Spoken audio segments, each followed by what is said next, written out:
dim these lights a little bit. Let's get this blue on. Turn the kitchen light on.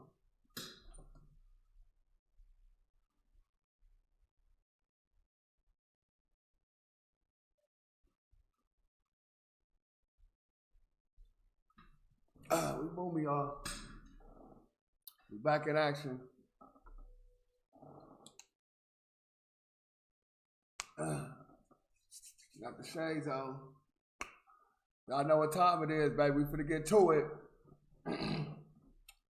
So, we all know we at war right now, right? Everybody say, y'all doing everything else, but talking about what's cracking in America right now. So we're going to talk what's cracking from a person that's part of the military and known as the Reaper, catching bodies, you know what I'm saying? Really known for knocking things down in the military. You know what I'm saying? One of their top snipers. You know what I'm saying? Body bagger. Any a black man. Let's get it in there. Shout first out to the channel. Can you try to like, comment, subscribe, man? And try to like and comment, subscribe, man. Subscribe to the channel. Hit that notification bell. All the stuff, bro. Hit the other channel, Odium Slim Live channel. Make sure y'all live channel and Odium Slim Show. Make sure y'all tap in with both channels, man. You know what I'm saying? We out here grinding, hustling and grinding. You know what I'm saying? We gotta keep grinding, keep hustling. I need y'all to help me. I ain't nothing without y'all. Let's get it.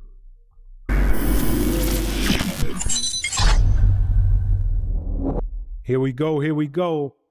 Back in the building with my brother. Back in the building. I'm gonna start calling you Mr. Go Viral. Like, nah. Mr. Go Viral, aka Sergeant Nicholas Irving. Welcome back to the building. Welcome back to VladTV, kid. Hey, I appreciate it. Thank you. Nah, yo, Nick, it's a lot going on in the world. I almost don't know where to start, but let's start with headlines. Does the name El Mencho ring a bell with you? Oh yeah. Been in like the news a lot lately. Yeah, very much so, all for the wrong reason. I mean, actually, I don't know if he was ever in the news for the right reason. Right. But definitely, you don't want to be headline news because you're no longer here. Yeah. And sadly, that seems to be the case with El Mencho. Mexican government took him out. Oh yeah, with the help of the United States, of course. You knew that, and I was going to get to that part. So do you really think because I heard that the United States government tipped the Mexican government off as to his whereabouts. Do you think that they had a stronger role in taking him out? Oh, 100%. Yeah, of course, like we had the intel and stuff, but there may or may not have been like some of our guys on the ground. The type of guys that don't exist, you know, off the books type guys. Ooh. Yo, how real is that, Nick? Before we even go deeper into this story, how real, because we watch these shows all the time and you always see these black ops with dudes that, you know, these ex-military, they don't exist. It's plausible deniability, all of that kind of stuff with the U.S. government. If you're captured, you're caught, you're killed, the U.S. government will deny having any knowledge of your existence. Is that for real in the real world? 100% for real. And they usually like associate themselves with the, I call them the Christians in action, the CIA. They come a lot, not a lot, but yeah. There's some guys out there who really exist like that. The Christians in actions, brother, is crazy word. The Christians in action. Don't do the Christians like that, sir.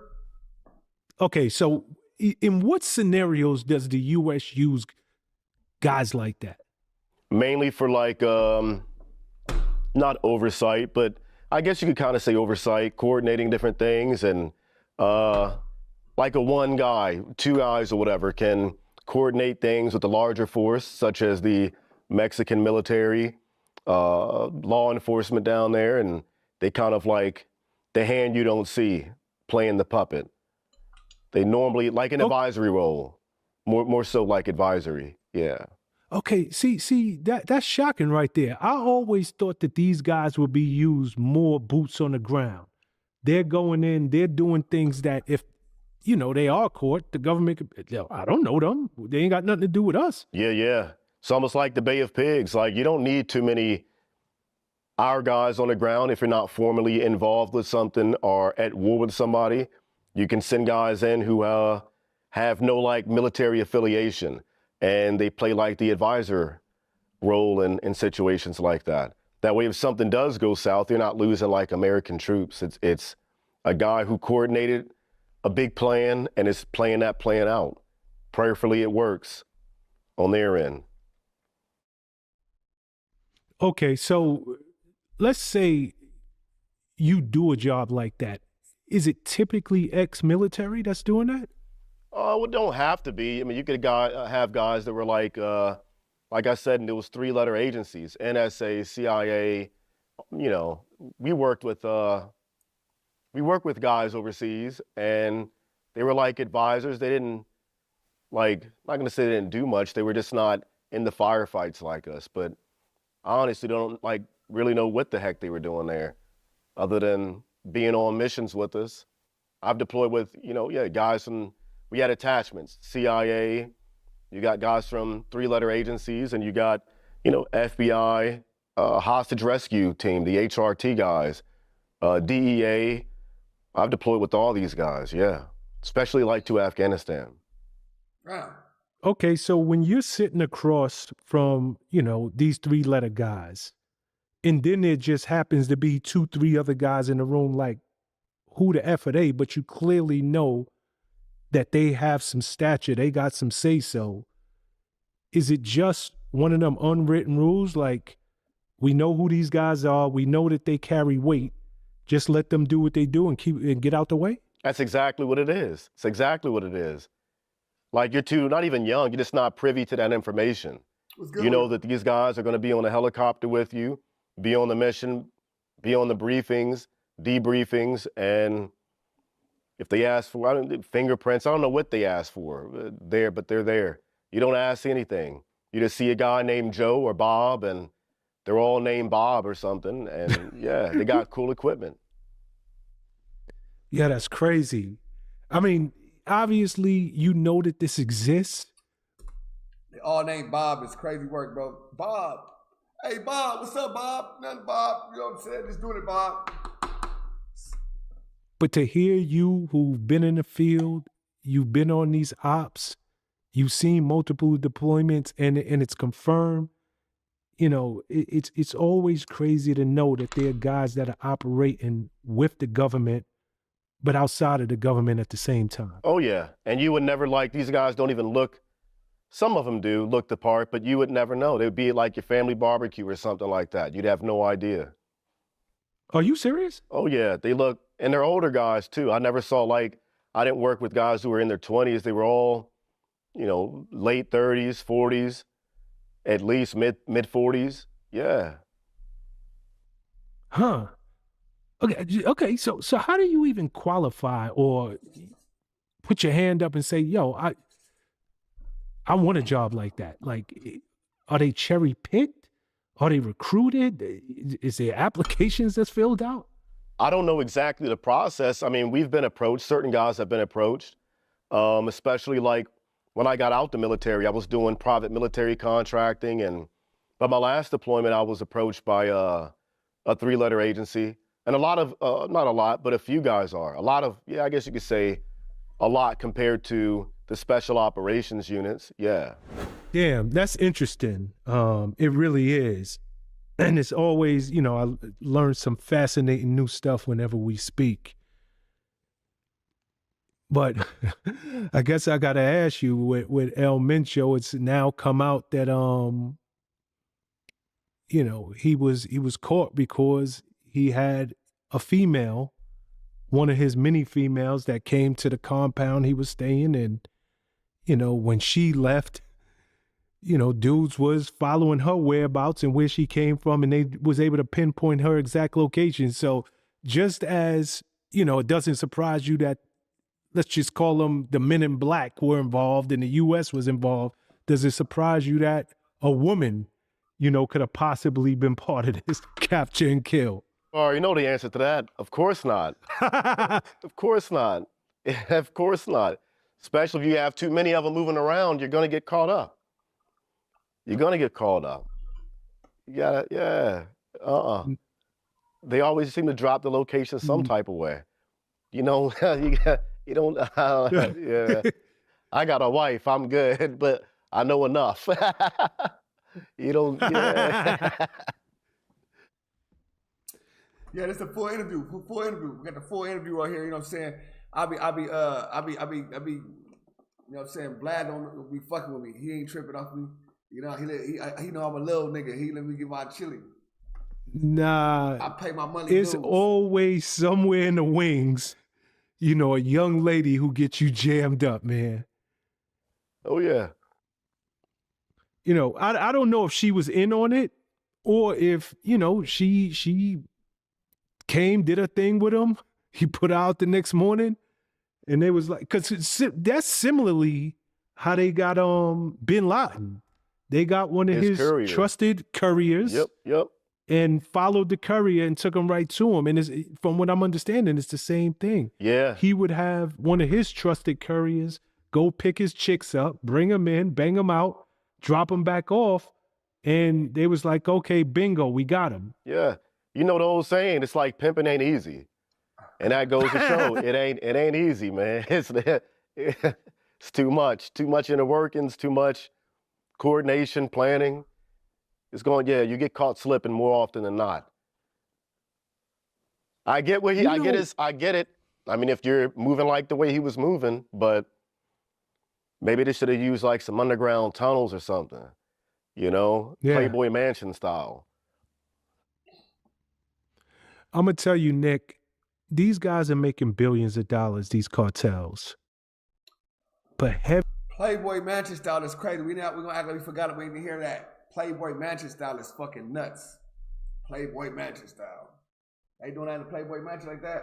Sheesh. Let me know something. I don't know. They got the tunnels in the White House and the Playboy Mansion. Guess what?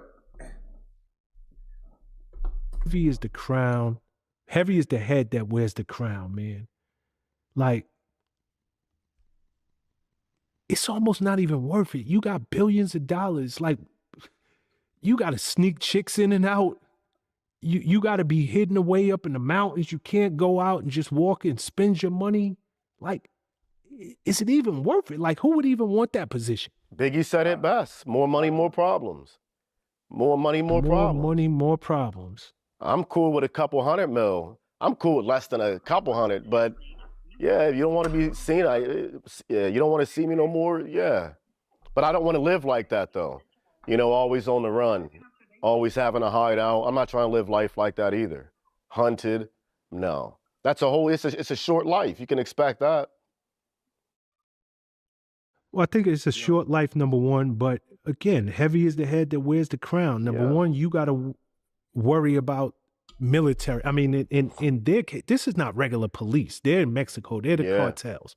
They're worried about the government, the military. They got the U.S. government on their back. They got rivals. Yeah.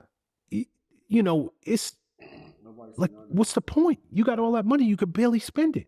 Exactly. You living up in the mountains. Yeah, it's a fast life. It's like GTA video game lifestyle. It just ain't for me though. It ain't for me. That's too much trauma, drama. And I don't want like the U.S. government on my ass either. Like that's the last thing you want. And you got Trump in office. I'd always be looking up for a drone, something, getting bombed or whatever. Delta Force knocking on my door. No, I don't need those problems. No one needs those problems. No, not at all. And here's the deal. Like Trump has already labeled these cartels as narco terrorists. When you get that label, the rules of the game change. Yeah. You don't have to adhere to certain laws because they're considered terrorists. Yep. I'm actually very, very surprised that it wasn't the U.S. directly I that went know. in. I know, right? Yeah. Yeah, After we got the Venezuelan dude, yeah. there you go. Correct. I was just You near know, but Mexico, like right before the day before it popped off with El Mencho. I was like right on the border, doing some work for a thing. And I was, yeah, like one day prior to that, I was near Juarez, right before the whole Mexico thing popped off. But no, I was chill where I was at. yeah, I mean, here's the crazy part. From what I understand, this happened literally minutes away from what's that tourist location that everybody goes to? Oh, It was. oh, I mean, it's a popular part of Mexico. It's on not even like the it's Instagram bunnies always go there to selfie it up. exactly. I know what you're talking about. Oh, fuck. Cancun? I know Damn it! exactly. It come Yeah. to me in a minute. Is it Cancun? California. I mean, Baja, Mexico. Mexicali. Mexicali? Cancun? What was that? Puerto Vallarta. All right. Puerto Vallarta. Yeah. Puerto Vallarta. But you know, this is a violent life. It wasn't just El Mencho who got taken out. It was, 8 of his security detail that died along with him. Yeah. And right after he passed, his second in command put the word out and was like, yo, I'm offering $1,000 a head for any military. And all of the narcos, they just went crazy in the street, burning cars, burning buildings. And I think they killed something like 25 servicemen in the for real? process. I thought they were just burning stuff down. Yeah. No, them But that's boys was being trying to get that that's money. what's being reported. I think they probably some more violence occurred than what we're being seen. I don't think the cartel they play by one regular rules. They almost act like the Afghans and the Iraqis. Like it's some certain cases they do, like the beheadings. In which way? The beheadings, the torture, shit like that. They behave a lot like that. Yeah. In your opinion, do you ever think that these narcos, these cartels will ever be out of the picture, or are they just here to stay? One guy, because El Mencho was number one. Yeah. Within literally less than a day, somebody else went to the top of that list. My whole career. Is this just... Yeah, my whole career was like that though. You would kill the number one guy here, and like literally that next day, another one would pop up. That's why you get endless wars. But I don't think the cartel is ever going to be out of the picture because drugs are never going to be out the picture. People are always going to want a way to escape something by whatever means they see fit. And it just happens to be a lot of people indulge in the drugs that they supply. It's too much money to be made, and they're not the only ones doing it. I think the U.S. is involved with it too, trafficking. Yeah, it wouldn't surprise me. I mean, that's, a big part of Freeway Ricky Ross' story. Yeah. And, everything he went through and that whole Iran-Contra scandal. Yep. It's crazy. But, part of the reason that these cartels will never go away, did you by any chance catch that leaked phone call that El Mencho had with one of the law police officials? guys? Yeah. Did you catch that? Yeah. It's a funny ass phone call. That's funny. Yo, Told me get this dude. Get him off his ass. I'm coming after you and your family. Yeah. Leave your phone on. Another grown man telling you, you better be a man. That's some power. Nah, but you know why it's power though? Why? Because he said in the call, y'all don't have a problem taking my money. Oh yeah, yep. That whole system, they're getting paid. Yep.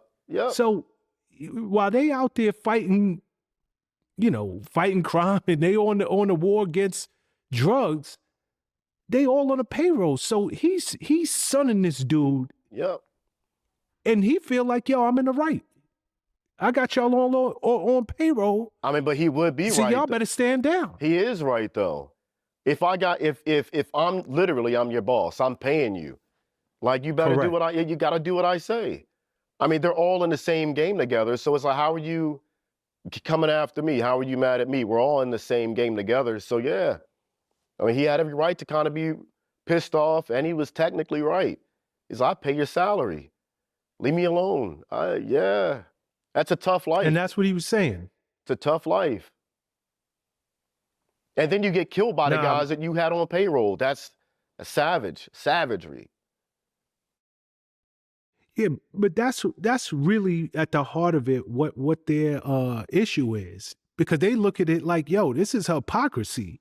Yeah. Y'all, you taking my money, but for optics, you want to act like, you have this war against drugs, and now you're in cahoots with the Americans and President Trump. So they pissed off. That means they was probably getting paid more. Who knows? It's like mercenary work. Whoever's going to pay me the most or pay you the most, that's who I'm working for. That's who mercenary work. Well, while we on Trump, let's move over to the longest ever State of the Union address. By any chance, did you get a chance to catch it? I caught a total, and I'm talking by with clips, a total amount of maybe like 3 minutes. I've never watched I'm not going to say I never have. I might have back before I joined the military, leading up to joining the military, like after 9/11. I think that around that time was like the last State of the Union that I watched. But I think when they said his speech was like, what, 2 hours and 35 minutes or something? Nah, it was something like 1 hour and 48 minutes, if I remember correctly. Oh, they all seem like 8 hours to me. The ones that I've watched, anything that deal with speaking with the government, it always seems long and dry. I can't do too much of it. And I just don't believe half the stuff they do. It's like it's a WWE type thing. It's just, they get up there, they spew a few things to cause a reaction. You already know that these certain group of people sitting on this side, they're not going to, it's all an act. They just sit there and don't want to clap and don't want to, it's all an act to get people talking about, oh, did you see what happened with this? And it's an act. There's like way more pressing things, I think, that we should be worried about as opposed to who stood up during a clap or who clapped or who didn't clap. Like, it's all a game. It's all fake. I don't watch it. Like, I'd watch like SpongeBob and get more of a thrill out of that. That's more realistic than watching government politricksters jump through hoops to get a news clip or the American people to talk about it on X.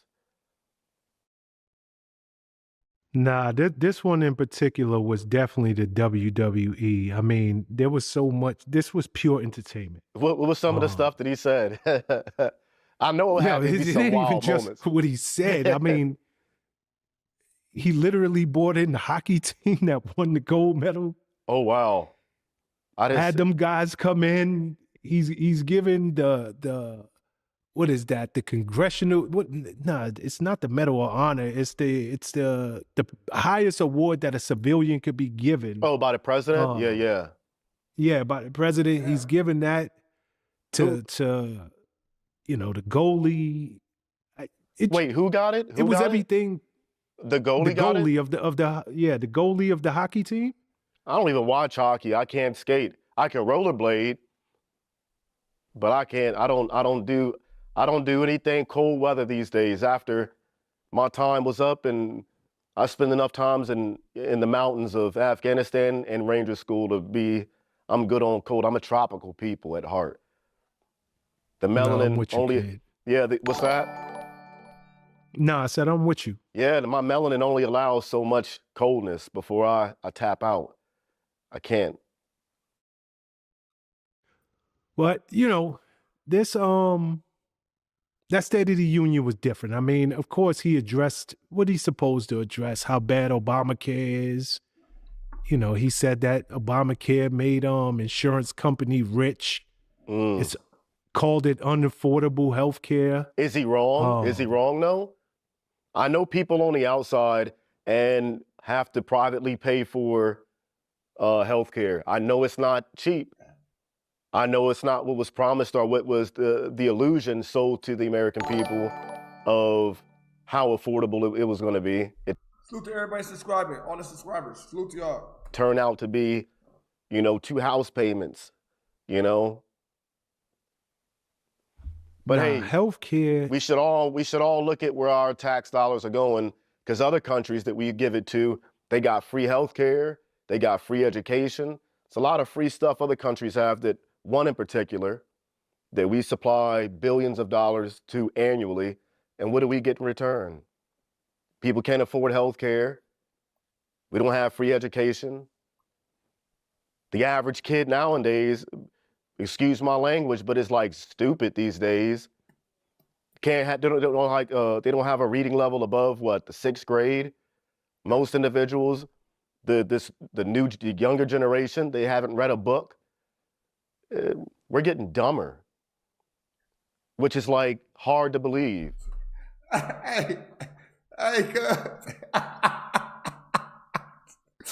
Y'all motherfuckers are sick, cuz said.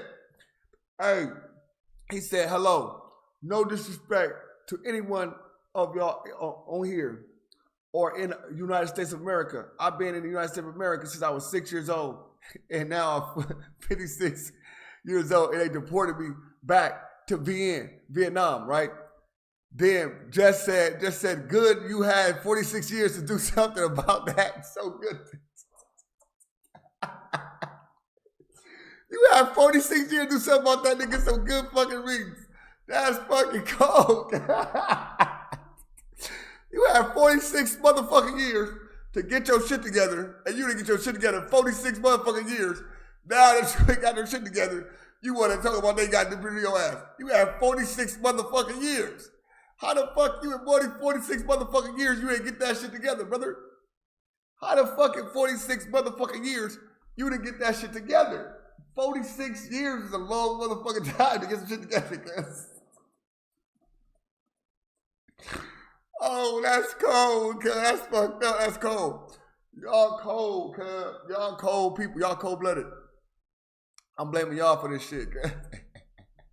But as a nation, as a people, like, we're getting stupid. I see it every day driving around Texas and San Antonio. I'm like, how are you still alive? How did you make it to this point in your life and have not royally fucked up yet? Because you're clearly stupid. I see it every day. I love Texas, but that's good as lame. He said, and you didn't have situations in A and D out of situation, huh? What that means? What that fucking means? AMD. How you AMD out your situation? How you do that? Like 90% of there's some stupid people out in the world, real dumb. What up? What's the deal? Nah, it is. It is. There's no doubt about it. And it's unfortunate to say, but in a lot of ways that's celebrated. Oh, that's cool. Shit. Yeah. Yeah. You know, you don't have to go very far. You know, that thing that we're all attached to, all you got to do is pick that phone up and scroll. Yeah. And you're seeing people. He got 3 kids. Who said he got 3 kids? Who he got 3 kids with, cuz? Hold on. He got 3 kids. Where's that at? I got 3 kids. Let me see where that part at, cuz. I didn't read that part, cuz. Let me read that part. Let y'all just making that shit up. Let y'all go, cuz. Let me see that part. Hold on. Let me get that over here, cuz. Let me get that over here. All right, go. Y'all do your thing. Y'all do your thing. My bad. Let me get that over here. Seeing people make a fortune. Yeah. See him say that. By doing everything but being intelligent and productive. Isn't that wild? Like Yeah, it was, yeah. I remember a time you actually had to have a gift or a talent or something to contribute. Now you can stand on a cash register and pour milk on your head and yell 6'7" or some shit. And How like, you want us to help you, bro? You should be trying to get back. You should be talking to the motherfucking the embassy and shit like that. Like you trying to get us to help you. Like you should be talking to the embassy. Like nigga, what I'm supposed to do? Oh, hey, look, hold on. I got these connections that I can get you back, smuggle you in. Like nigga, I ain't no motherfucking smuggler. yeah, you go, you know, you got a commercial jingle or some shit. Yeah. I'm about to sit in my bed and just start singing. Yo, What a time to be you alive. dead real. Man. You just pour milk on your head and scream 6'7". Oh, I'm talking about so my bad, bro. You just got here. Got here. So it's a person in the chat. His name is I forgot what this shit. You'll see what he pop up. He'll pop up talking that shit. Astro cameraman, something like that. He's saying he was deported out this country. He been in this country since he was 6 years old. He was deported at 52 years old. And he needs somebody to help him get back into the country. Then somebody else, I think it was Don or one of them, said, hey, you have 46 years to get that shit together. Why you didn't get that shit together? That's up on you. And I, you know what I'm saying, everybody laughed and said it was, but you know what I'm saying, damn, he said Carl Ice is crazy, fucked up. Oh my God. All right, Got a real job. Get a real job. Listen, real job right now. Listen, bro, look. I've been here for 20 minutes. I did about 41,000 views. I'm running ads in my shit right now. Every some thousand, I get like $16, $17 per ad, every some, you know what I'm saying, views. So you can say what you want to say, brother. Let me do me. Let me do me. Let me do me, sir. You know, Nick, I gotta ask you. You're no stranger to war. It feels like every day that passes, we are one step closer to a potential war in Iran. Yeah. We do not you said America is due for a war. Do you think that this is it? I don't think this is going to be the big one. I think the war that I'm referring to is like going to be internally, a war internally. The war with Iran, that's been preached about, talked about. We've been wanting that war since, you know, I can remember. I know for sure when I was in, and then you get, I want to go, say as far back as like the 90s, back when Benjamin Netanyahu was preaching about them having nuclear weapons, or, you know, weeks away, months away from having a nuclear weapon, atomic bomb and all this. This was like back in the 90s, and it's been a regurgitated, you know, speaking point when it comes to him and Iran and how we should get involved with Iran. I'm good on Iran. I'm good on sending U.S. troops anywhere. Like, what is Iran, seriously, what have they done to us? I don't know any Iranian who's come, I don't know.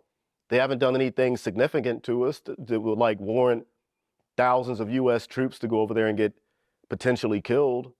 If somebody else has a problem with it, then I think they should deal with it. We always get drawn up and drawn back into these pointless, endless, stupid wars for no reason, and then wonder why we're like 36 trillion, whatever it is, astronomical number that we are in debt, you know? Well, according to Trump, I mean, they have the capabilities to make a nuclear bomb. They've been had that since like the 90s. And like, didn't we just do that Top Gun, Tom Cruise mission over there to like set back their nuclear program? I forget how long it was. And here we are with the same talking point. Like, what was all that about? You know? They've been weeks away, months away since like the 90s, and they ain't have one yet. So I'm starting to, sounds a lot like propaganda to me. Nah, and you know, it's interesting because you were talking about Benjamin Netanyahu. You can literally go back for 20 years and find clips of him saying that same talking point. American lying about being a dead. Yep. Like literally. Yep. It's the craziest thing. Like you can find clips every year on the year. Yep. Of him with that same exact talking point for over 20 years. That should scare us. Hello? To even want to support or even acknowledge a potential war with Iran based on those little speaking points that's been going back for 20 plus years. That should be enough to warrant every bit of caution from every American, voting American, you know, out there. But propaganda, it's another pointless, endless war that they want to, you know, draw us into. It's like the war in Iraq, the weapons of mass destruction. And they had satellite photos and all this shit about it, and it turned out to be nothing, you know? So I can only believe so much. Just because you show me a grainy image of something that looks like a rocket, I don't know what that rocket is. Could be a fucking Roman candle for all I know. I don't know what it is. AI now and all this shit, you don't know what to believe. The Bible warned us about times like this, though. You don't know what to believe. You're right. You're absolutely right. But be it as it may, as we speak, Trump has over 250 aircrafts across the Middle East. It's the largest military buildup in the region since at least 2003. And half of the Navy is stationed outside of Iran. It's wild. So this ain't just words. No. It's potential for war, yeah. But again, I think there has to be some type of congressional hearing, or you know, got to have the declaration from Congress to even go to war. But I mean, we've been bombing the shit out of people for a while now, and you know, no vote about it. The American people don't get to say so. So I don't think anything's going to change now. I think we could start bombing them and just be drawn into a war because somebody else in another country said so. And he puts a lot of money in people's politicians' pockets to get things passed, whether you vote or not. Mm-hmm. Nah, I mean, but here's the deal. Like, let's just call it what it is. Trump's a businessman first, before anything. Yeah. You know, Venezuela, I think that we all know what that was about. Yeah. Started out with the whole narcos and this, that, and the third, but ended up about the oil. It ended up about oil. Yep. The Middle East is rich. Yeah. In oil. Yep. Always has been. And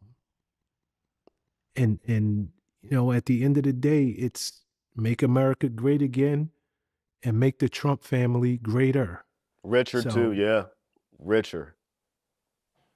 Yeah, 100%. So I would not be surprised if, you know, by the time this thing airs, there is a strike. But it definitely seems like we're gearing up for it. I was going to give it, if we're going to do anything, 3 months to 6 months max. 3 months. I could see something in 3 months. Yeah. I don't know. I don't even give it that long, Nick. I really don't. I hope. I think that's wishful thinking. Hey, I'm going to keep wishing. Hey, Got to. You said it's not about the oil. Switch topics with me for a second. So guess what? You It's not know, about the oil. the Epstein files have been opened up. You said it's not about the oil, but it's about the oil if you're saying China don't got the oil, right? And China mad about the oil. So China going to back up the people because they giving them oil and stuff, right? So it's about the oil too. You know, hundreds of thousands of documents have been put out to the American public, but there are millions of documents that are still missing, redacted, held back, you know. And interestingly enough, Prince Andrew was arrested last week. But what was he arrested for, though? It wasn't because of it was trading state secrets. Yeah, It wasn't about all the They could have yeah. been got him on that, Nick. Yeah. I think, you know, it could just be me. I think his name has been a smear on his name being associated with Epstein has been a smear on the royal family, and they just allowed him to go down for whatever. There's only one real royal family, and they don't live on this dimension. That's the Holy Trinity. That other family, I don't know what the fuck that is. I think it's a bunch of inbred shit, but that's just my opinion. I don't know nothing about them. But I believe that you're 100% correct. It's the same reason why they got rid of Diana. The same reason and the same, yeah. There you go. The cycle continues with that family, whatever that family is into, what the fuck they do, I don't know. But it was a smear on them, and that's why he got locked up. I mean, because there's a whole bunch of other names on there too that we could easily start going after and questioning. The Clintons, Bill Gates, fucking surprised Bill Cosby in there. But there's a lot of people up in there that we should be questioning and going after. But instead, they let all that, the most transparent, you know, administration just happens to not be so transparent when it comes to this shit. 1, 2 weeks after that, we get presented with, oh, the aliens are coming or whatever the fuck, you know? So it's a magic trick. I'm gonna show you this hand, but hey, I got something boiling up over here. So I don't know what to think anymore. Like, we won't even have enough time, it seems like, to gather up all these pedophiles and baby eaters or whatever, because we got to fight aliens in like another 2 weeks or so. So I don't know, what do we get prepared for? I was just saying, we gotta fight the aliens, girl. They coming, girl. You know, am I gonna fuck up ET, or are we gonna get rid of some pedos? I don't know which one to pick now. So stuck. Stuck between a rock and a hard place.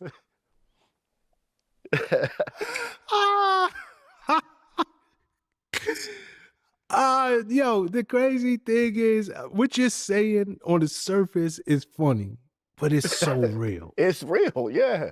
It's so real. The smoke and mirrors game, the banana in the tailpipe is so real with the government, man. Like, and you know, we started off talking about Prince Andrew. Mm-hmm. This is the king's brother. Like, this is Charles' blood brother. Is he dead yet? No, Charles is still, like, he's still. Oh. Them dudes live to be 100, man. Like, because they're not real people. The queen lived forever. Yeah. They be drinking that Jeffrey Epstein potion, that grape soda. They be drinking that stuff. This is what I heard. This is what I heard. Allegedly. So you think that's what's keeping them alive? I think it's that and some other stuff, yeah. I think it's that and some other stuff that most of us wouldn't believe. Organ changing and shit. Well, here's the deal, man. Again, that's the king's brother. And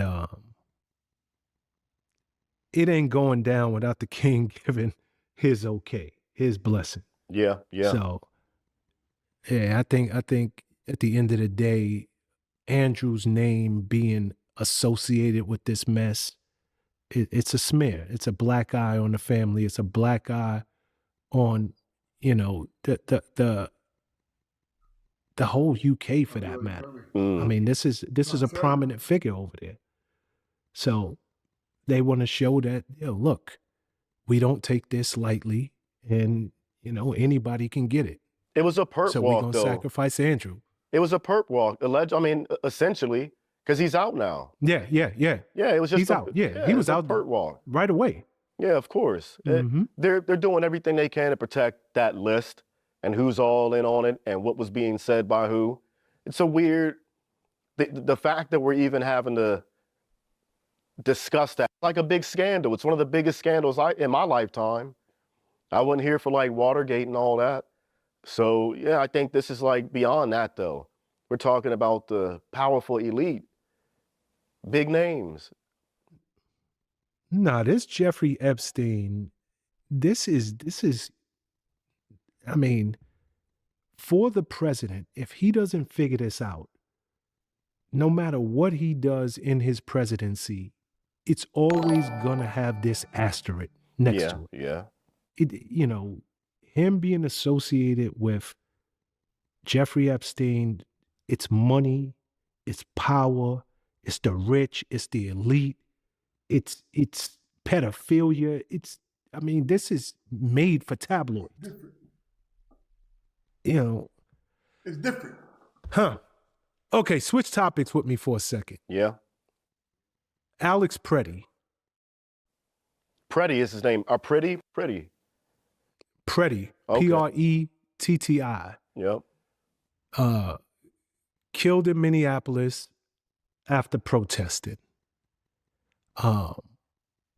Not sure if you saw, but they have footage that came out of him 11 days prior to being killed. Mm-hmm. And he was out there protesting, and he was spitting on the vehicles of ICE. He actually kicked the back tail light and broke it, and they got out the car and roughed him up. You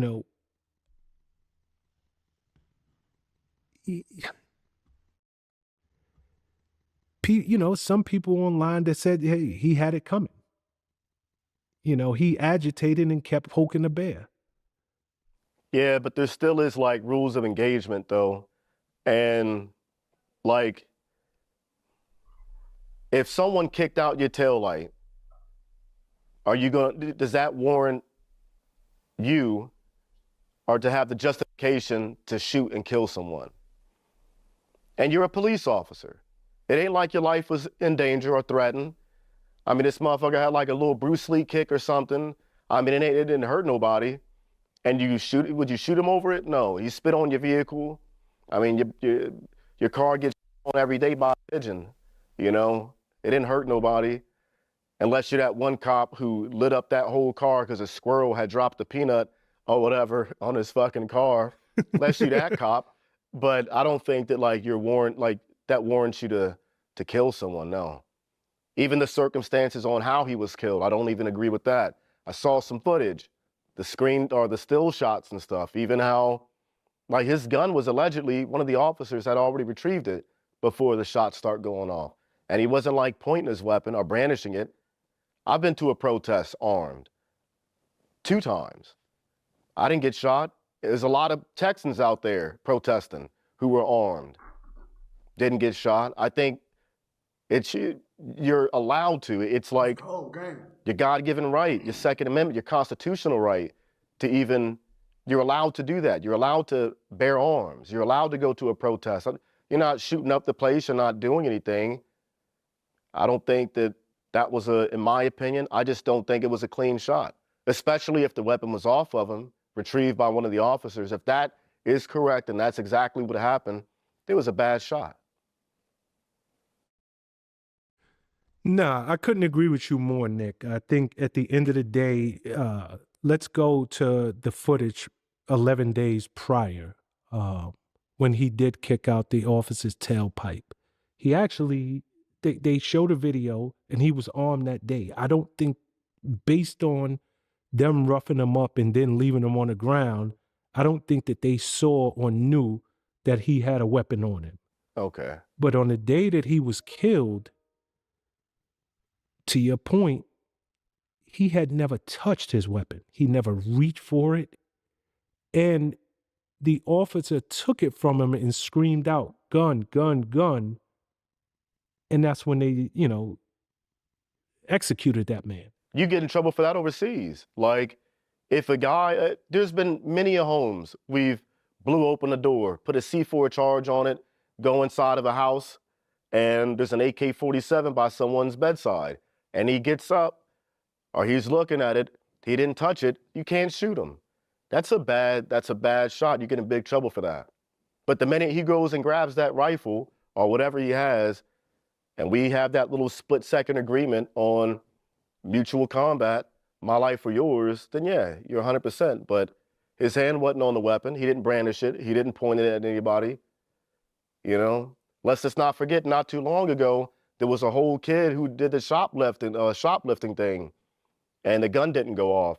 He didn't get murked for it. I mean, the rules of engagement need to be universal, especially when it comes to law enforcement. Especially when it comes to law enforcement. Otherwise, I would be shot the next time I get whatever, because I'm always armed. I don't think that I should be killed because I'm simply armed or whatever. I'm not, provoking anything. I can agitate all the fuck I want. But the minute that pistol comes out or whatever I have comes out, then yeah, it's a mutual agreement to the death. Neither of those things happened with him, so I call it a bad shot. And the fact that the government went up on the news right after that, didn't even do a thorough investigation and already start putting out the propaganda. It's wild. Oh no, it's 100% wild. And for the record, I'm 1,000,000% with you. I watched that video like all of us many times. They showed it in stop frames. That it's one thing if that man had reached for his weapon. It's one thing if he had in any way, shape, or form touched it. He didn't. He literally didn't. Yeah. And paid for it with his life just for having it. Yep. Wild state of affairs in America. Similar topic. Did you see the video this week? Here in the Northeast, a lot of snow. Yeah, yep. The snow has been coming down crazy. Nor'easters, in the New York City Police Department was pelted with 1,000 snowballs. Yeah. And, just to the point that you're making, the restraint that these officers showed was incredible. Yeah. Because they was getting beamed in the head with straight up snowballs. Yeah. And they chose to walk. Keep it moving. Nobody lost control. Nobody lost their lives. It would be a very, very hard thing to be in those policemen's position. Fact. And being servants of the law, I give them all due respect because they really held it together. What was your thought when you watched that video? Like initially it was kind of funny, but then it's also like degenerate behavior too. Like you can only poke a bear so many times. I agree with that. Like I'm not, like no one got hurt, so I can't feel any type of way about it.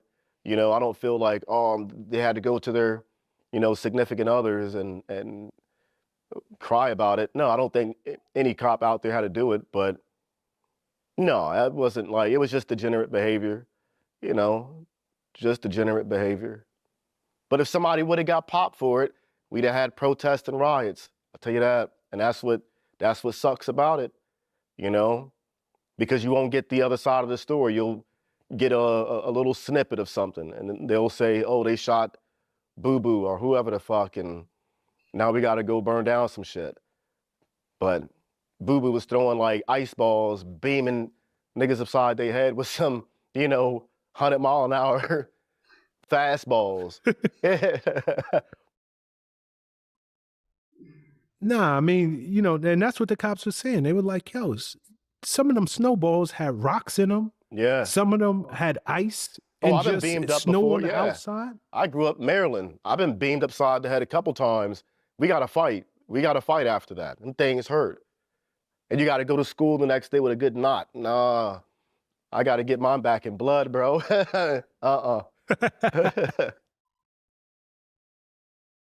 Nah, shout to the NYPD. I think that they, they really held their composure, man. Yeah, 100%. And, to your point, had one of them let off, the whole narrative changes. Big time. Yep. And it becomes about, hey, the NYPD was hit with snowballs and returned bullets. Yeah, exactly. Yep. And just that headline right there sounds bad, but you didn't see the 1,000 snowballs before that ambush surrounding them. Yeah. I'd have had to take my nightstick out and start tearing some thighs up. That's what I probably would have had to do. But that's the crazy thing. They didn't even go that far. Yeah. I think it's a lot of cops right now, too, though, that are scared of the backlash. What could potentially spark off.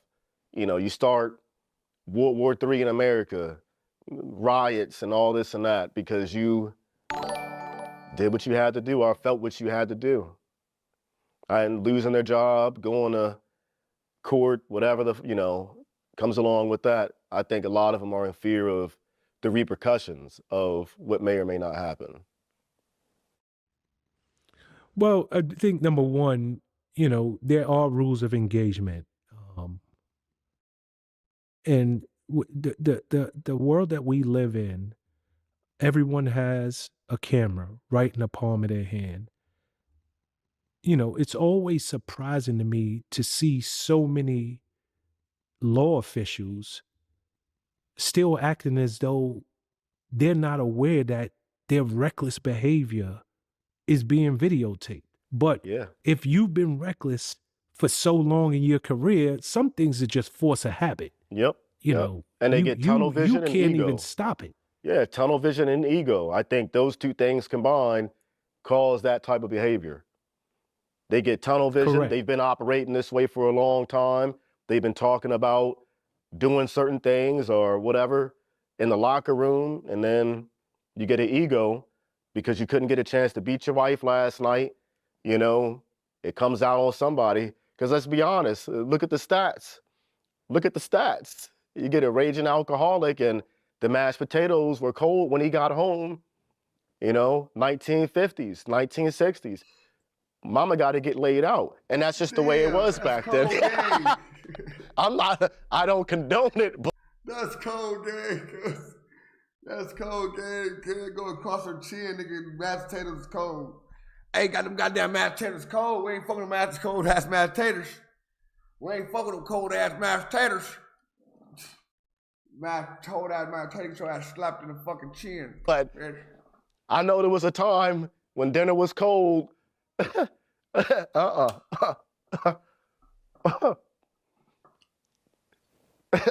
I don't even condone. My dinner's always hot.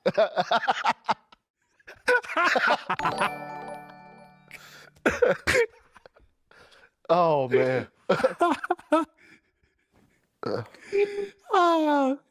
Yo, Nick, the mashed potatoes cold, mama got to get knocked out.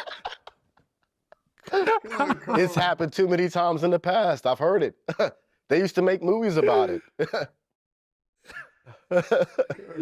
Oh, man. That's like half of Tyler Perry's movies. Plot. That's like half of his plot. Oh, man. But I'll tell you this, and I'm going to keep it real, man. I as much as we're laughing about it, for far too long, having a badge of any sort gave guys egos and gave them the idea that they were, because they were the law, they were actually above it. Yeah. And we have watched in our lifetime far too many get away with, criminal behavior, although they were sworn to uphold the law. So, it always, again, it surprises me that I see so many that are still very, very reckless, knowing that everyone has a camera. But I do commend those who, they take that oath serious and they show restraint and they understand that. Oh my God, my nigga, that's my boy. I remember this story, right? My boy Flint, my nigga T Flint. We on the phone chopping it up, bro. My boy Flint been down 18 years, right? Did his time. His baby mama, she, you know what I'm saying? She from like from the Caribbean island, the Caribbeans, right, on the set. So I remember nigga, like she had this little spinach or whatever she had on that plate. He like, oh, he talking and shit. And he's like, you gonna finish that food? He like, nah, I'm good right now for this snack. She's like, man, she started feeding that nigga. She started putting food in his mouth. Bam, as he talking. I said, she cold. Nigga, you better eat, nigga. We gotta eat this motherfucking groceries, nigga. I've been buying. Nigga, Flynn, stop playing, cuz.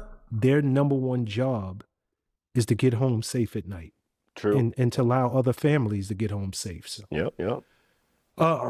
you know, switch topics with me for a second. You know, and it's Nick, it's so much bad in this world, man. It breaks my heart. Like sometimes, you know, you almost, as much as we want to be kept up to date on current events, you know, watching the news, going through your social media feed. Let's get 200 likes. Come on, get us to 200 likes. We got 104 likes. Let's get to 20. Come on, y'all. Let's get to. Can I get 100 people to hit them likes up? Get them likes up, y'all, please. It's depressing. Yeah. Last week, a story came out where a transsexual shooter was at a hockey game with his family, and one by one, you know, put bullets in them before turning the gun on himself. Yeah. At an event with kids and families, and you know, just had total disregard for you know, the trauma that this would right there, not just put on the victim. That right there is some white shit, y'all. I'm gonna keep 1,000. Nigga, listen. I'm gonna tell you how this gonna play out, cuz I don't give a fuck what y'all talking about. Look, this is how it's gonna play out. This is my household, right? Boom. We go to the hockey game. First of all, my mom, like, what the fuck we going to hockey game all together for, nigga? Them dead homies. We don't fuck with that. So that's some white shit right there, right? Boom. Dead homies. Keep that 1,000. Bam. Next. Now, I can see myself getting off on my little brother or something, my little cousin or something, like getting off. Boom. But by the time I come back and turn around, nigga, it's boom, boom, boom, boom, boom, boom. I'm lit the fuck up. So what it'll be is like, oh, he shot one, boom, and four in jail for smoking his ass. That's how black family should have turned out. I've got the blower, mom got her blower with her. What? Nigga, what? Mom turn, boom, boom, nigga, what you shot my son, nigga, the fuck, nigga? Put 2 holes in your bitch ass. Ah, hold on. Nigga, you crazy, nigga, you better go try to kill somebody else. Mom would have shot the shit out of my ass. Pop, pop. Oh, shit. I done shot my little bro. Yeah. But those who are around to see. Oh, yeah. You know, are you familiar with that story? Oh, yeah. I'm still weirded out. Like, he was Okay. I don't even know how to even, like, so when someone's trans, right? He was a trans woman or a trans man. He was born a male and converted to a woman, I think. So that makes you a what? A trans woman? I don't know. See what I'm saying? I think it does. Make a transgender woman, right? But listen, that's the thing. Fuck whether he a trans, whatever. Let's talk about the situation. He a man, was born a man, right? And then take all this, he got nigga testosterone. Then he start putting estrogen in this shit, cuz. All that estrogen, cuz, made him over emotional, cuz. Made him over emotional. He done fucked around and smoked everybody. You dumb motherfucker. Yeah. I think you should refer to him as a woman. I don't know if it's a trans woman. No, that dude was a man. As a dude. But yeah, I'm familiar with it. But I do see a trend though, and it's like a weird trend when it comes to people who are. And that's facts too. Why people pay people be with you, bro? Your mama didn't want to go. If you want to go ahead and take yourself. What C-Mac say, cuz? Don't commit suicide, cuz. That's some Castro shit. So if that's what it is, you know what I'm saying? That nigga was super emotional. Nigga smoked himself. Boom! So high off emotions, off the estrogen. Identify and practice that lifestyle. Like they be shooting. No, I'm not talking about bro is emotional. I'm not talking about bro. I'm talking about the person that killed themselves. We're talking about a story. We're not talking about bro, Nick. We're not talking about Nick. We're not talking about the Reaper. We're not talking about bro. We're talking about the person that he's talking about the story, about the transgender that killed his family. You heard the story? We're talking about the story. Chemical imbalance. We're right. Exactly. We on the same page. You know what I'm saying, bro? OFP. We on different pages. Some shit up lately, whether it be a school, a family at a hockey game, trying to go to, I don't know, Charlie Kirk. He wasn't even, but he was on that shit too. So I don't know. I'm not gonna say I have no reason to disrespect this black man whatsoever, bro. I watched what he did. He with that thing. You know what I'm saying? I have nothing to disrespect. I'm just saying, I ain't disrespecting, bro. I'm saying that person. No, we ain't. Who we ain't? You do transgender too? Oh my goodness. Too much, because I know that I don't want the alphabets to come get me, but I do know that it's a trend, and no one's addressing like that part of it. One, two, was he still with his family? Like they were still together? Because why was he at the hockey game? Was he with his wife hanging out? I don't know if they were still a couple, but he was with his family. They, from what I understand, they went to the game together. It's not like he just popped up on them. That shit's weird to me. I'm not against that, but I can't be like, if I couldn't imagine being in her shoes. I can't judge nobody, but you can't be around my kids. Like the whole Caitlyn Jenner, what is that? Like yeah, that whole shit. Like it's some weird behavior. One, I can't hang around. Something's wrong with you. Like you need to get a lobotomy or some shit.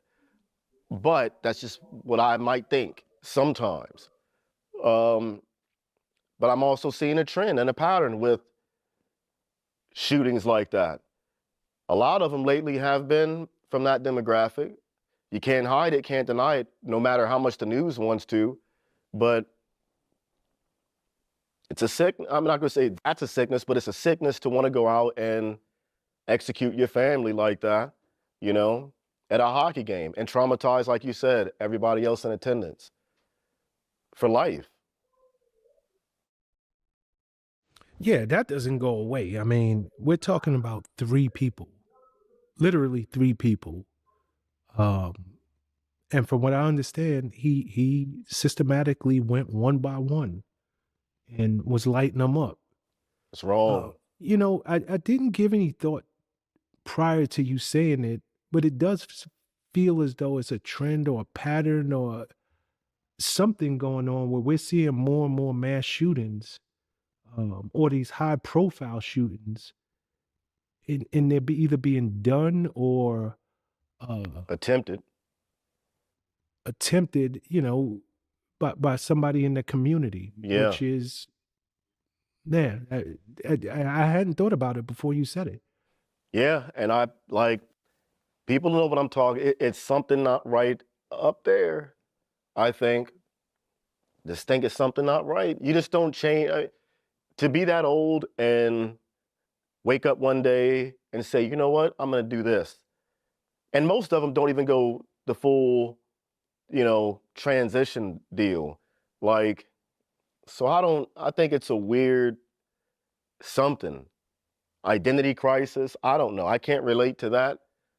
I'll never be able to relate to that. This is not where I come from. It's not my beliefs. And I have no desire to want to chop my dick off, like, ever. I don't care how old I get. That motherfucker could be limp. I'm keeping it. I'm keeping it. They got pills for that, you know? Nah, I mean, you know, I wonder, you know, because we're speaking about one group, but this is just so much. What do you mean, American group? culture, man. The T's? When you say one group, what do you mean one group? Like the T's? One group of people. No. Yes, the T's. We're talking about the T's. South Australia. We were specifically talking about them because obviously the let's refer to by the proper pronoun, the woman. Oh, come who on, killed come her on, family Sean, at the come on, Sean. Sean, don't do me hockey like that. game. Don't do me like that, Sean. That was a man. That was a man who put some tits on. I saw the picture just like you did. That's like calling Shanae a female. We all know that was Martin. we all know who it was. Just because Tyler Perry puts on the Madea dress, that's still Tyler Perry. No matter how much he wants to really be Madea, that's still Tyler Perry. Yo, I'm gonna make sure when this clip is that we got to show the picture because you're right. Like, dude, I'm trying. You know, at the hockey game. For the sake of political at the hockey correctness, game too. let's just call her as she wished to be at the hockey game too. Why I got at the hockey game at the situation, brother? called. Appreciate, respect, salute. At Cal2Flaw, $1.99 super chat. Respect. Respect. I mean, she looked like she didn't finish the process. How about that? Most of them do until you go to Thailand or something. She looks like she started the process and didn't finish. So it was very dudeish. How about that? Oh. Salute to all the people that's sending the gifts. Appreciate the gifts as well. Bruh, man, for the 6th floor. That's 6th floor, bruh, man. Is that fair? Not for the 5th I mean, floor, if that's how you floor. feel, yeah. I mean, I want to be called a lot of things, you know, but why you saw dumb people just sound? Why you saying that like you watch hockey though, dummy? He posted, chipped his family. This transgender person went to the hockey game with his family and chipped his, I believe, ex-wife and his kids at the hockey game and chipped himself. That's what we're talking about. We talking about that's where the hockey game coming up, bro. So what are you talking about? If you don't know what the fuck is going on, why are you talking? Please. You know, I don't know. That's like a black dude saying they identify. That'd be like me saying I identify as a 28-year-old successful white male at a Fortune 500 company. Like, no one's gonna believe that. I'm not ever gonna pull that off. No matter how much bleach I apply or whatever, like I'll never be, you know, a 28-year-old white male, ever. Just like you, I was born this way, and this is just my way of thinking, but it's logical. Like, I was born a male. There's no denying that. Just because I feel like I'm something else another day doesn't make it right. Like a rock is not gonna wake up one day and say, you know what, I identify as a tree. It's still gonna be a rock. No matter how that rock feels. Can we please have a moment of silence?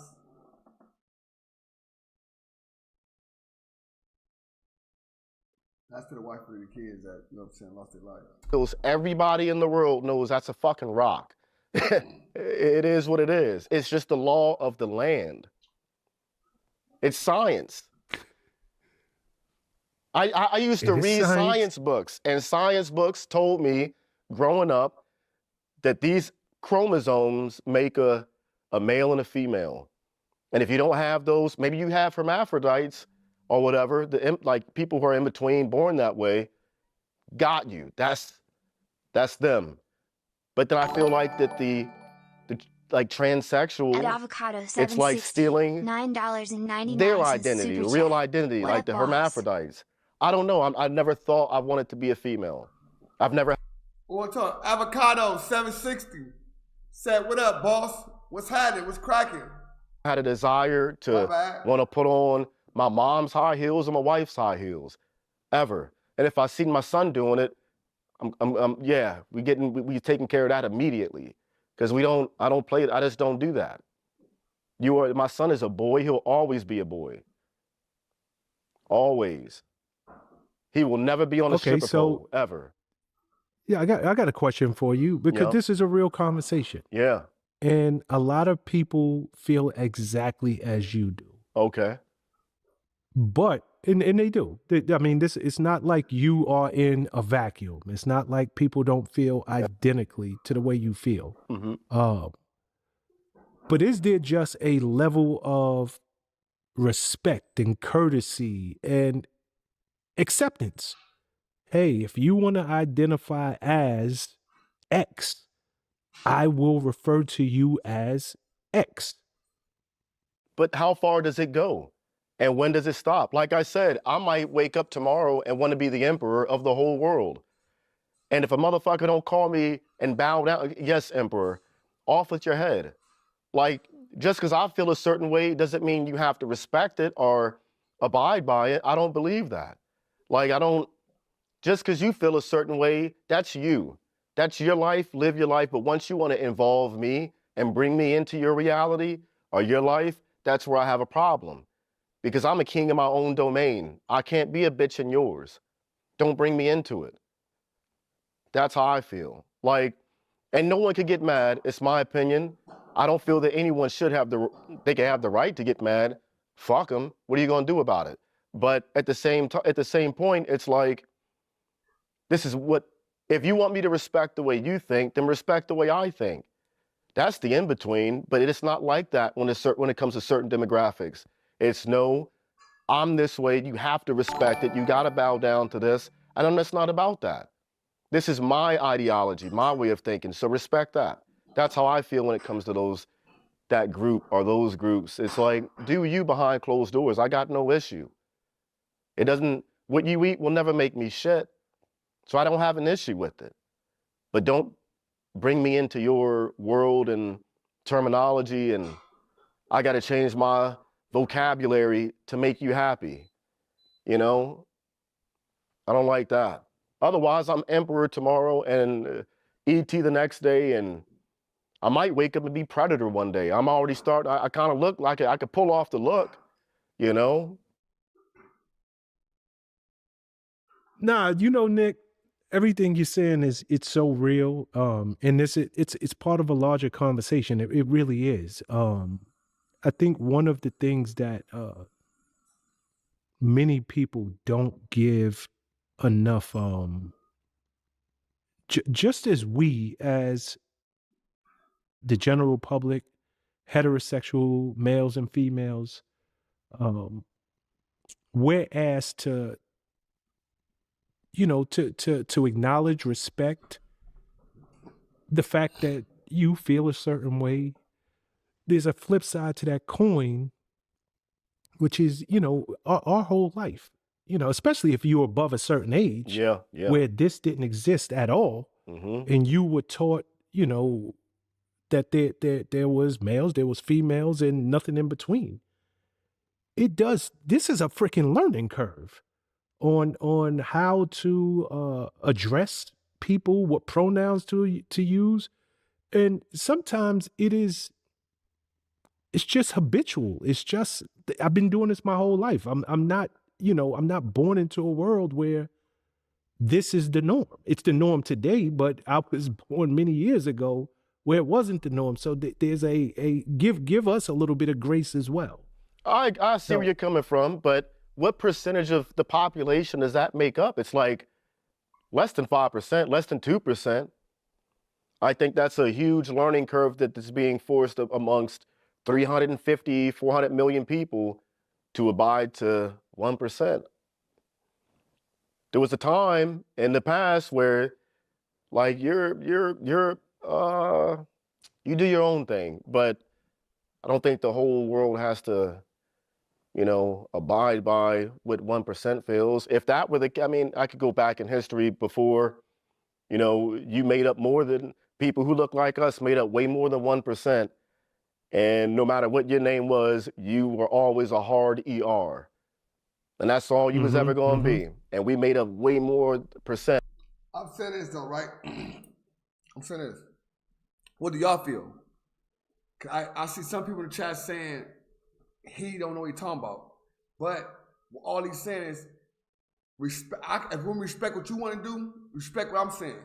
It's all it is. If I respect, I believe in God, and I believe this way and this way and this way.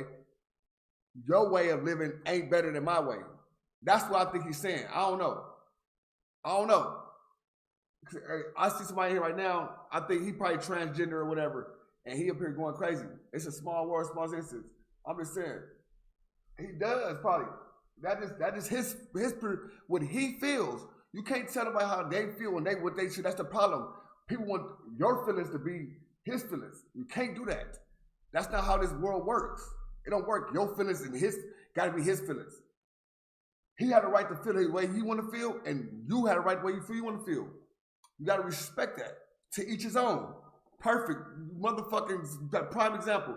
To each his own. Just keep it away from the kids. Exactly. That's all it is. That's what I mean. Don't push it on nobody else.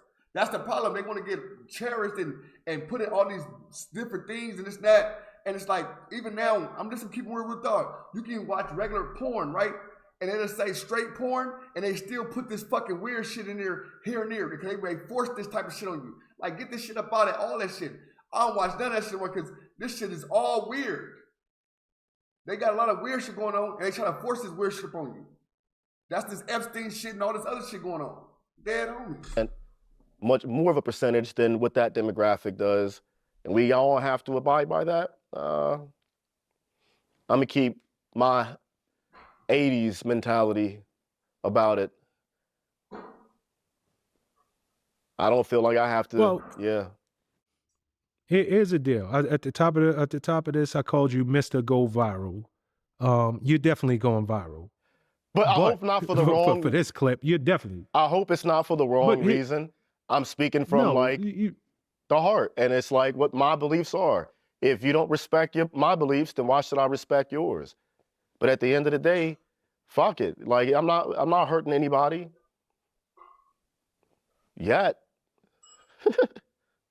Well, here's the deal. And this is, you said yet.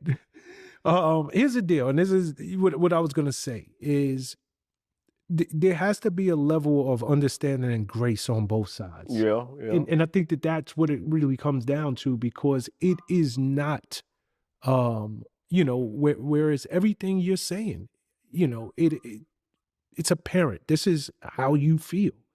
It's not malicious. No. This is how you were raised. It's what you were taught. And it's your core belief system. And that should be as respected as somebody who wants you to now call them by a different pronoun. So before this thing goes viral and gets taken out of context, keep in mind that a certain level of understanding needs to be shown on both sides of this coin.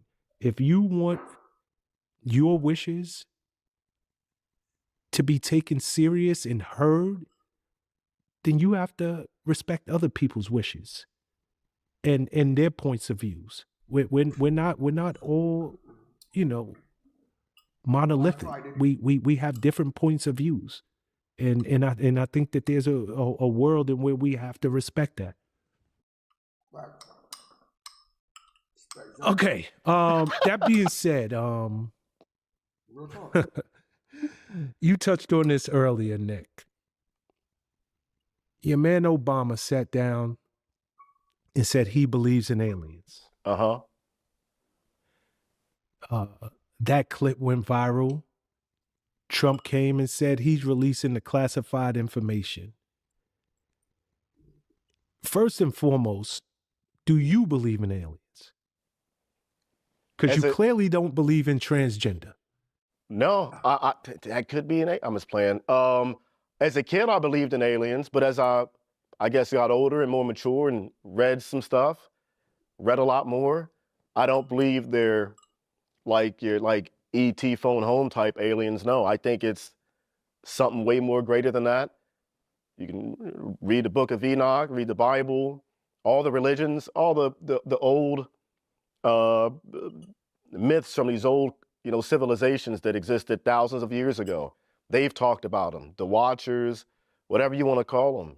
I think it's like an interdimensional being that is that gives humanity knowledge, whether it's forsaken knowledge, forbidden knowledge, but they drop off some knowledge and to help go further into whatever state this is. Some people call them demons. I think it's more or less, maybe not demonic, but like deceivers, yeah. I think it's like a great deception. It's like they come down here and they say, hey, we made you guys. You guys are our offspring. We're your gods, to take us away from the one true Most High God. It's like a great deception towards the end of whatever era this is. What y'all believe? Y'all believe they coming down? Y'all believe they right here? Y'all believe the Watchers is here? Y'all believe in the Book of Enoch? How many of y'all read the Book of Enoch? But I don't believe in like ET phone home stuff, no.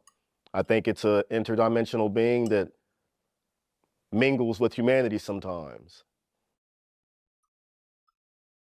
I love the way you worded it, interdimensional, because here's the deal. Elon Musk, his company SpaceX, Starlink, they literally have tens of thousands of satellites orbiting the Earth. If there was anything flying around, I mean, there's an International Space Station. Russia has its version. China has its version of our NASA. If there was something flying around out there, I think in the age of technology, we would have got some type of signal. Oh, yeah. Hell if I know. It's crazy. That's where I'm at. Is there something in Area 51? I have no idea. I don't think it's nothing there. It's just, they just work on future aircraft, stealth aircraft and stuff there.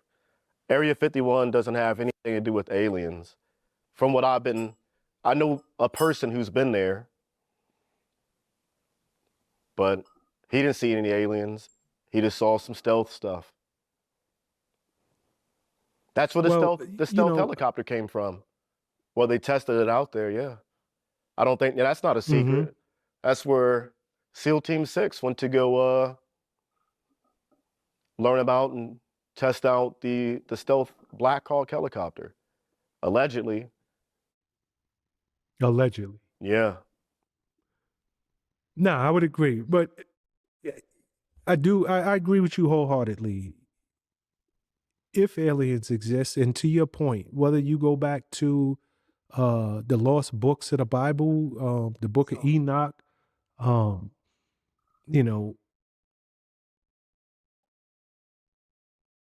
since the age of when writing began, photos, people drawing on walls, yeah. they were drawing,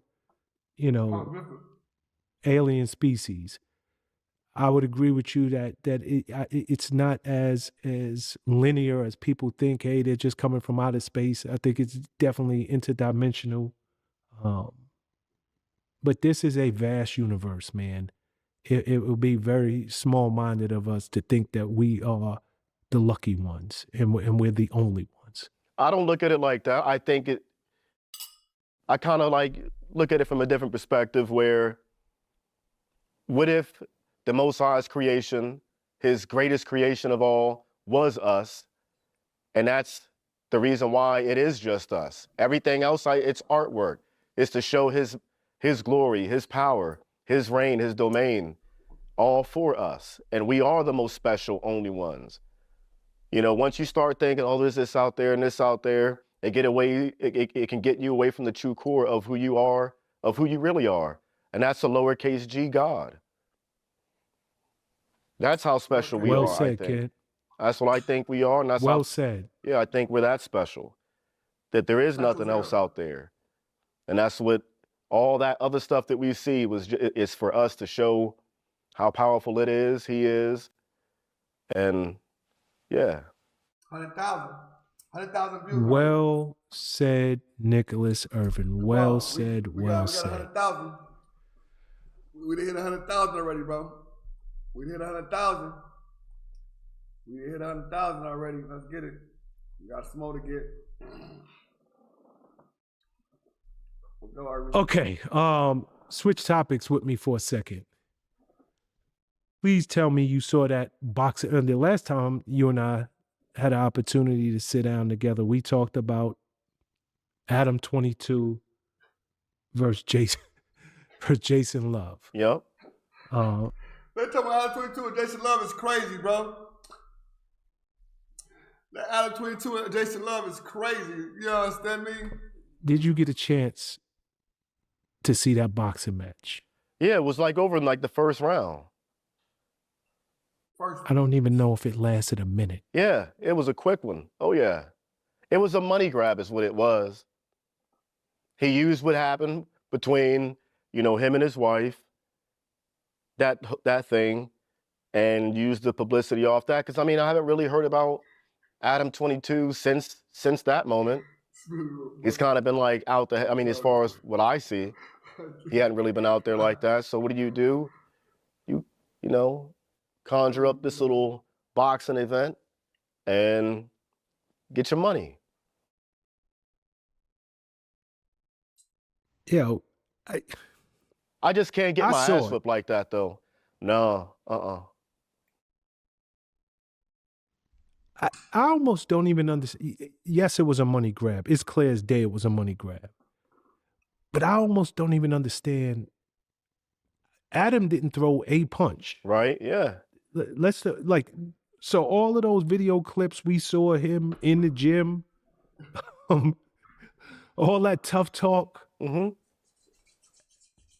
I could understand if you threw a punch. But he didn't throw a punch. Yeah. I'm like, it's almost disrespectful to call it a boxing match. Exactly, yeah. I think what it is, like people watch boxing on TV and they think, oh, I can do that, boom, whatever. I just had a boxing match. I'm still undefeated. Currently 1-0. Not a big deal. But listen, this ain't Vlad talking. That's not Vlad talking. So that's somebody else, one of Vlad interviewers. But I will say this though. You know I was about to go into that right after this. I don't know what it's like to lose like that. I think people get it confused and, like getting punched upside your head or getting, punched anywhere. It takes a certain type of individual. And if you've never had it happen before, like it'll shut you down. Especially if you get hit upside your head a few times. Most people, 90-something% of the population really can't fight, and you got people who are trained to fight. Ask any trained fighter, there's nothing enjoyable about getting punched upside the head or getting punched in your ribs, getting punched in your kidneys, in your liver. It all hurts. And you still keep fighting, you still going back in there. And you can't really, the only way you can train for that is by getting inside the ring. That's the only way. And I think a lot of people would get scared just stepping foot inside of a ring with the crowd and audience. Even my sparring, every time when I spar, I'm nervous as fuck every single time. Every single time. Because it's a potential, hey, I might get knocked out. I'm not trying to get, toes pointed on the canvas, knocked out. Nuh-uh. I got a family right there. I can't go home. But yeah, but no, L's are taken, and that comes with the sport. My son knows that, but it's just that your average person has no clue what it's like to even get inside of a ring. Most people would freeze up, especially you got somebody you don't know or have, been in a ring with, and they start throwing punches at you. Most people would freeze up. Definitely. I'm almost 100% sure, but it really isn't hard to throw a punch though. Swing something.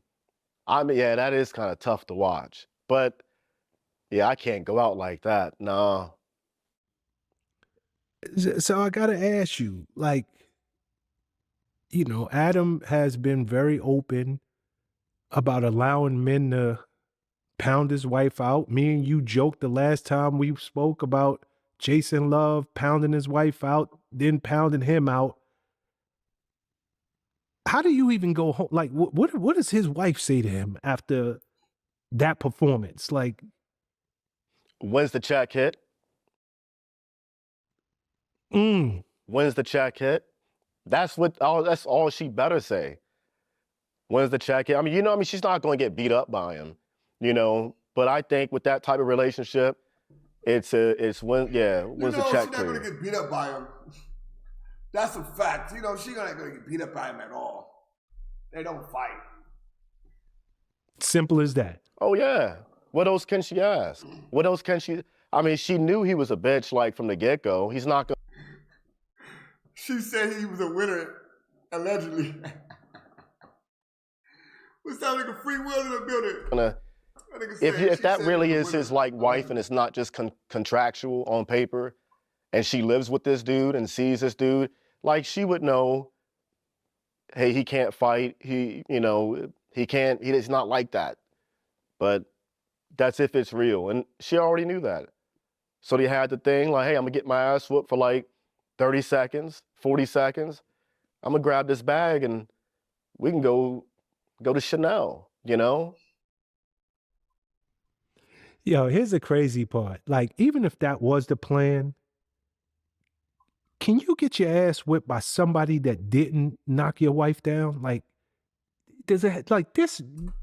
Y'all need to read the Quran and leave this goofiness alone. What everybody don't listen. We respect all religion over here, bro. So everybody don't read the Quran though, bro. So you can't tell everybody to read the Quran if everybody don't read the Quran. Now,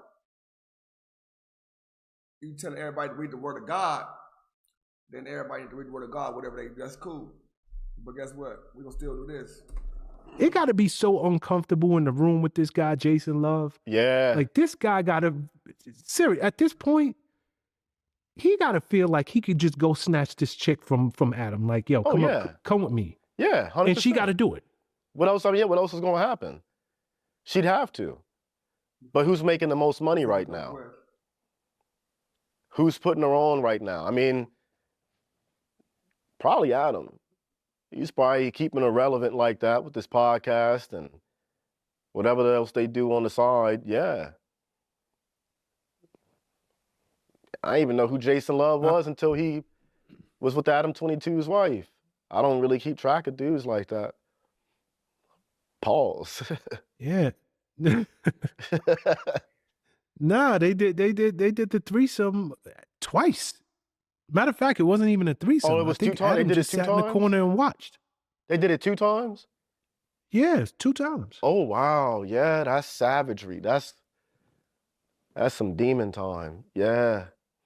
Yeah. So imagine somebody like legit, you watching somebody give it to your wife, not once but twice, and then that same nigga beat your ass.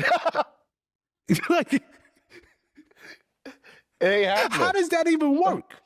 I gotta shoot somebody, and that's like coming from the heart. I gotta shoot somebody, because I can't walk down the street no more. I can't be in public. What else can I do? I gotta prove a point. I gotta prove a point. Maybe just shank him. I don't know. Maybe I might just shank him, like in his leg or some shit. I don't know. I'm gonna do something. I gotta get something out of this. Yeah. Nah, I tell you, man, shout to Adam, shout to Leonard the Plug, man, shout to Jason Love. Whatever they got going on over there, God bless them. To your point, they're making bread.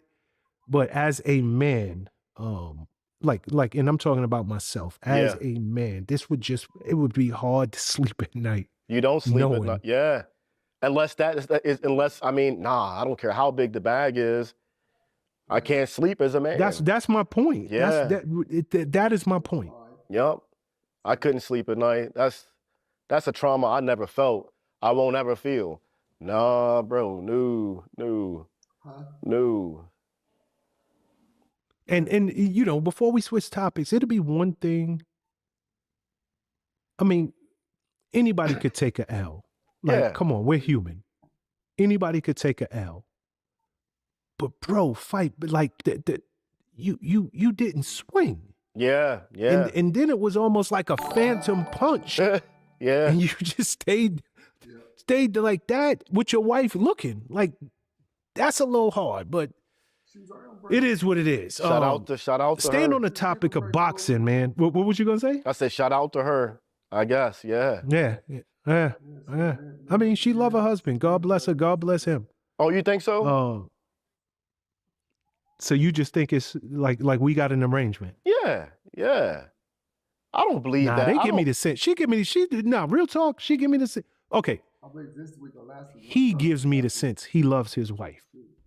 Let me say that. Real, like, yo, I'm gonna tell you, I can't speak for her, but Adam actually gives me the sense he loves that woman. I don't think that's a business arrangement for him. Okay, hey, good for him. I mean, damn, yeah. Damn, okay, yeah. I don't know. I don't know. Not on my watch, no. Yeah, I mean, again, I don't know her. I don't know him. But they've done an interview on Vlad together. The body language, the chemistry, it feels like it's something new, Nick. Okay. Hey, shout out then. Yeah. I mean, to each his own, kid. Yeah. All right. Let's stay on this topic of boxing for a second. Mm-hmm. Floyd Money Mayweather. Don't even, man, that, come on, Floyd, come on. That's some bullshit, man. That's it. And I like Floyd. I've worked with Floyd. I've done bodyguard work for him, hung out with him, been to the clubs with him. Cool dude. It was a very enjoyable time. Very enjoyable. I don't have a desire to even want to watch the fight, though. Not even with Pacquiao. You're supposed to fight Tyson and Pacquiao, right? Correct. And I can't see. I already watched Tyson. That's my childhood, boxing greatest. I didn't grow up with Ali. I've watched all his fights, but I grew up with Mike Tyson back when my granddad was still in the pay-per-view, so we could watch it in a shed out back. But Mike Tyson doesn't need to do this, though. Like, no one asked for it. No one asked for Tyson fighting Floyd. Maybe it was like back in his prime, but we all know who would have won that. Tyson would have destroyed Floyd in his prime. The whole Pacquiao deal, like, what are they both pushing, if not in their 50s, right? No, Floyd, matter of fact, today's his birthday. Yep. Or no, I don't even know when his birthday is. I'm thinking about yesterday. Yesterday, today is his birthday. He just turned 49. Okay. I mean, granted, Pacquiao and Floyd are still better than a lot of fighters out that are active right now. That's how good they were in their prime, and that's the dedication they had to the sport. But, like, again, no one asked for a Floyd-Pacquiao fight, part 2. We've already watched the first one, and I think that first one should have happened way before in his career. Way before that fight, back when they were both, hungry dogs and not hopping around trying to duck this fight to keep a whatever record. Pacquiao's my guy too, but I just don't have a desire to watch these two go back at it again. I saw the first one, and it was just like every other Floyd fight after he broke his hand. But it's not my fighting style either. It's a very technical fighting style, but I'm not really pressed to see him and Pacquiao go back at it. I'm damn sure not watching the Tyson fight after what Jake Paul did to him. That embarrassment, I can't do it. No, I am a Mike Tyson fan like everybody else. Mm-hmm. Hey, Lewis, you can get your motherfucking ass up out of here, bro. You writing fucking things 40 fucking times. You feel like you want to suck cuz dick or something, brother. God damn. You've been typing, nigga, since you got in here about this man. You like you want to be a mighty king on that nigga nuts or something. God damn, brother. Like, your ass just going off. Like, get the fuck up out of here then. Like, god damn, bro. Fuck. Damn, the man got another 30 minutes. Let the man talk or get the fuck up out of here. Fuck. Grew up watching this guy. I think Mike Tyson has earned his place in the psyche of the world, not just America. Yeah. You know, he transcends boxing at this moment. Yeah, facts. He doesn't need to be getting back in that ring. What we saw go down between him and Jake Paul, damn, it was a slap in the face to his career. Yeah. I don't get the sense that he needs the money at this moment. He seems to be doing well for himself. He's well respected, loved, admired by a whole new generation that didn't see him fight. Yeah. So the motivation for him to get back in the ring, if it's purely financial, because it can't be anything more than that. I mean, he's pushing 60. I think he's 59. Yep. Yeah. You know, damn. It come on, bro. Like you just mean way too much. Yeah. To way too many. And there are just far too many other ways for you to get a bag. This doesn't need to be one of them. Because we know what's going to happen. Go ahead. I think we all know what's going to happen after Tyson's last performance. Of course. Yeah, we know what's going to happen. And I'm not trying to see that again. No. I think that, you know, if that fight is on Netflix like the last one was, they're going to see far lower ratings. Oh, yeah. I think, you know, coming into the Jake Paul, Mike Tyson fight, the mythology, Mike Tyson, the Iron Mike, the thought that we could see a glimpse of that gladiator once again, it got the eyeballs, but that's not going to happen. I think people are well aware that this is going to be, you know, embarrassing. It's going to be a stain on this man's legacy. So I don't think a lot of people are going to tune in. I hope not. Just I got to protest, you know, and Floyd, like, man, you know, stay out the limelight for a little bit. I mean, you can stay in the limelight, but when it comes to boxing, I think it's like there's so many other great fighters that I would love to watch, as opposed to watching, you know, Floyd go back in there and just make a quick bag. I don't like to contribute to that. I'm not hating on the dude, love him, but I just think it just, beating up, you know, Mike Tyson and the whole Pacquiao thing, just like no one asked for it. No, and in terms of the Floyd Mayweather Pacquiao fight, I'm with you, and I am a boxing fan. When they fought the first time, it was 5 years too late. Exactly. It's been 11 years since that first fight. Damn. Yeah, it's been a minute. Like a legit 11 year. I think they fought somewhere 2016, maybe 2015, 2016. This is the fight nobody asked for. Yep. You know, and if y'all didn't make that fight worth watching when you were 11 years younger, why would anybody think that this could be a competitive fight? Exactly. You know, and both of y'all are pushing 50 years old. Yeah. At some point you got to hang up the gloves. You got to hang it up. I got one fight left and I'm just going to work out. Yeah. My ribs hurt. But here's the deal. I saw a clip. You know, Vlad was being interviewed. Actually, he was in front of the camera. And he said he got word on good authority from a jeweler that Floyd's broke. I was hanging out at Wes Watson's house, right? He's a big like fitness influencer. Yeah, I know you know who he is, right? So we did a house tour. Bald-headed dude. Yeah. White dude. Big, like prisoner guy? Prisoner guy, right, exactly. So when we're getting ready to shoot, he's got like these kind of people at his house. Right. And there's this like old school jeweler dude there. Like they're like, oh, this is like one of the OG jeweler guys. This is like who everyone else gets their stuff from. And he told me, and I'm not going to say who it is, but he's like, Mayweather's broke. I said, no. He's like, no, really. Mayweather's broke. Now, I don't know if it's true. Right. This is what this guy told me. I'm like, how could he be broke? He's like, yo, he spends like crazy. Matter of fact, 50 Cent, you know, he put it out there as well. Like, yo, Floyd need the money. Like, if there's any legitimacy to that, like, how on God's green earth could this man be broke?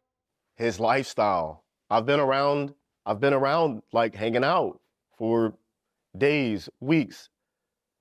It's the lifestyle. Like when you got a 40-man entourage, you got other people and you take everybody out, pay for everything, shopping, the mall, going out to eat, renting out an entire movie theater. Yeah, just to go watch a movie at whatever time he wanted. It was like the theater was closed when we rolled up to the movie theater. And, you know, you got the girls and all. Yeah, and you rent out a whole movie theater for 40, 50 plus people. I bet that bill can rack up a little bit. I don't know if he's broke. I think you'd have to tell me, like, what is broke? He don't have $0. Floyd still has money, a lot. I just think that maybe the lifestyle and, I don't know, maybe catching up. I mean, I don't know.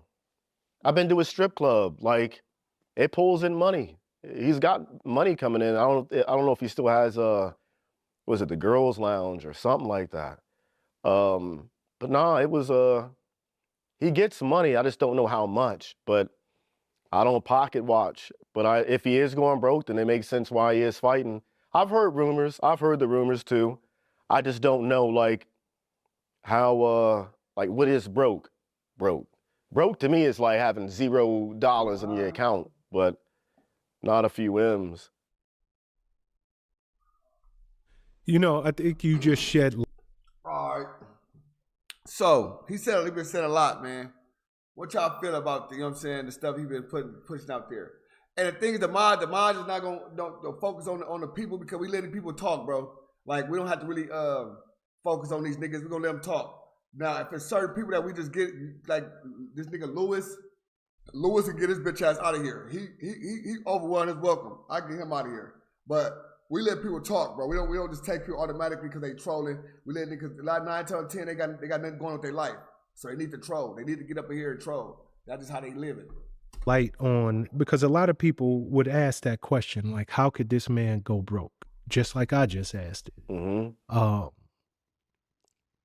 And it's almost unfathomable to think that it could happen. But, you know, just listening to you, having a 40-person entourage, going out to eat, footing the bill, night over night. Yeah. You know. Oh, the whole day. Like, I'm talking for weeks on end. Every day is something new, and it's like multiple things throughout the day. The travel, he lives a very, very interesting. I don't know when he sleeps, to be honest with you. Then you got gambling and all, of course, the gambling, you know, casinos and all that. He lives a very interesting lifestyle, very fast paced. I think the average person will have a hard time keeping up, but it's the amount of it. You got the private jets, you got the cars, but no, he could easily spend a few $500,000, $1 million plus in a day, like easy. That's crazy, my man. bad. Yeah, Good, that's crazy. How y'all doing? How y'all living, man? And I'm gonna tell you why it's even more crazy, because Vlad, he alluded to a point, and he's right. If you have your money invested correctly, at some point you're living off interest. Yep. You know, you're legitimately living off interest. I remember I saw an interview with Floyd. I wish they dig it up, but he was like, his accountants told him that he has to spend something like $1 million a month. Like, he has to spend it because that's the kind of interest or revenue he was generating from his investments. So I always thought yeah, on the surface, it looks like this man is. Hey, hold on. They said you have to spend the money? How they gonna make you spend $1 million? They say I gotta spend $1 million to make so much money. I gotta spend $1 million. What? Spending a lot of money, but he's never touching the principle. He's legitimately living off of his, interests and the monies that his money is actually making him.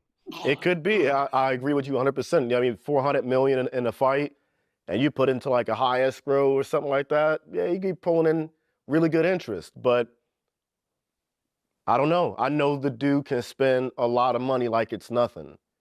Like $1 million, $2 million, $5 million for Floyd in a day or a week is like nothing. Yeah, that's insanity. I mean, it would not surprise me if all of this is hyperbole.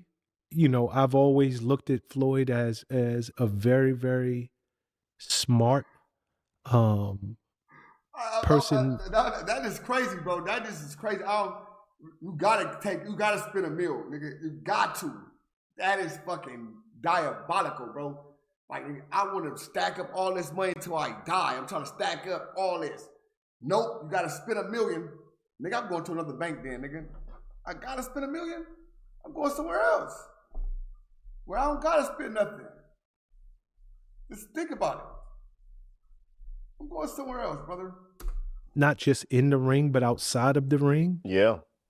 And I say this because much of what we see, it's the show. He understood. He was in show business. Yep.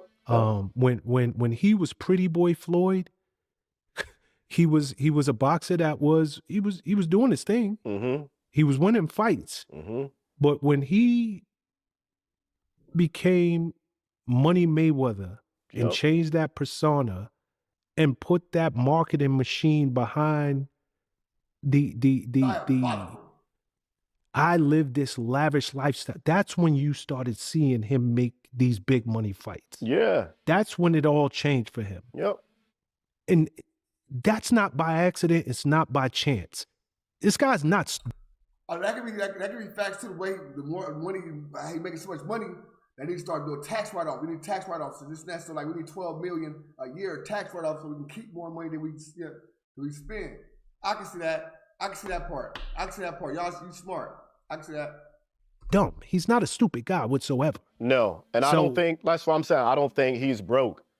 I think it's a lot of to get eyes on the fight. I mean, this happens every fight for the past few fights. Oh, he's doing it for the money. He's doing it for the money.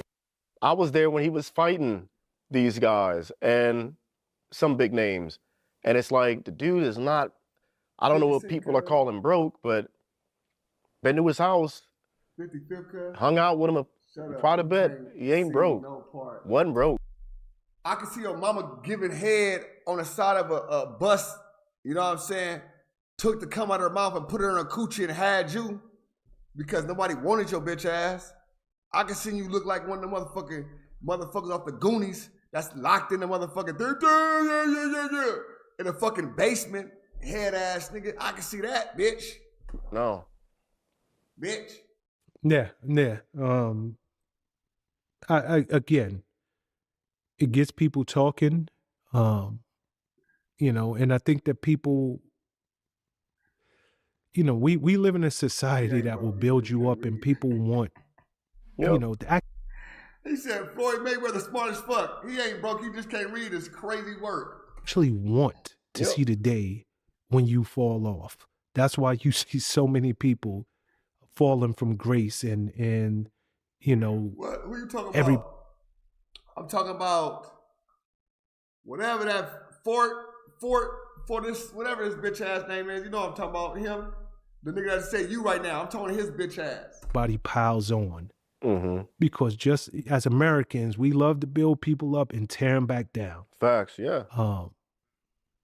So it wouldn't be surprising to me if he understands and he plays right into this. Like, y'all want to call me broke? I got y'all talking. Yep. Now watch my next fight. Yep. But while we on the subject of fights, please tell me you saw that clip of G Unit's Tony, yeah. Yayo, Uncle Murder, Yeah. and your man Ja Rule. Yeah. Yeah. What was your thoughts when you saw that clip? One, I was surprised, like, that beef is still going on like that.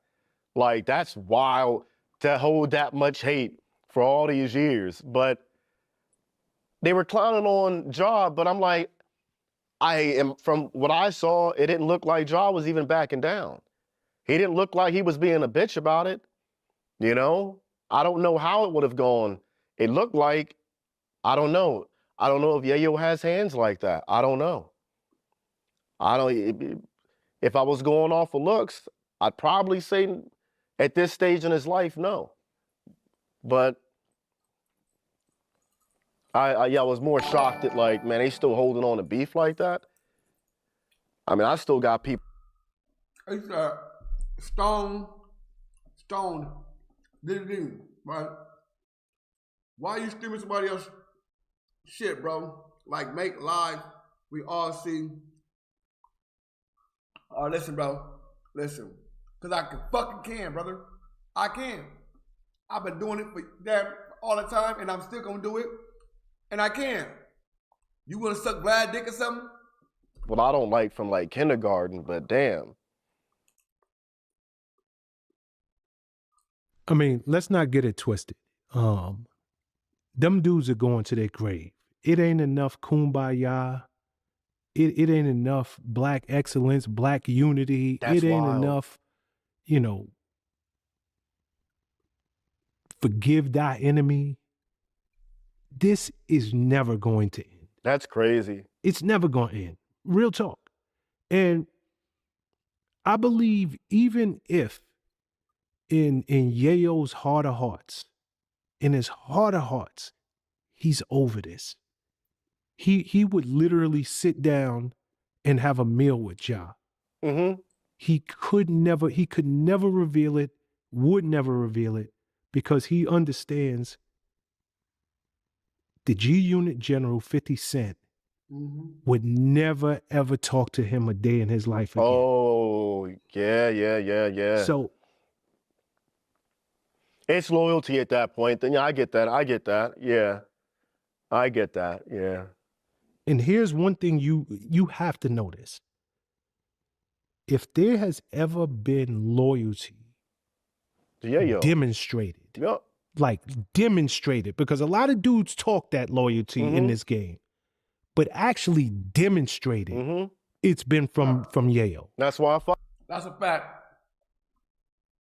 Yayo is 100% a 50 Cent nigga. He been there from the gate. He ain't going nowhere. He don't make good music.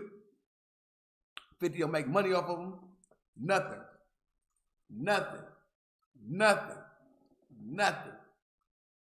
Yayo just there. Fuck with Yayo. So- Yeah, 100%.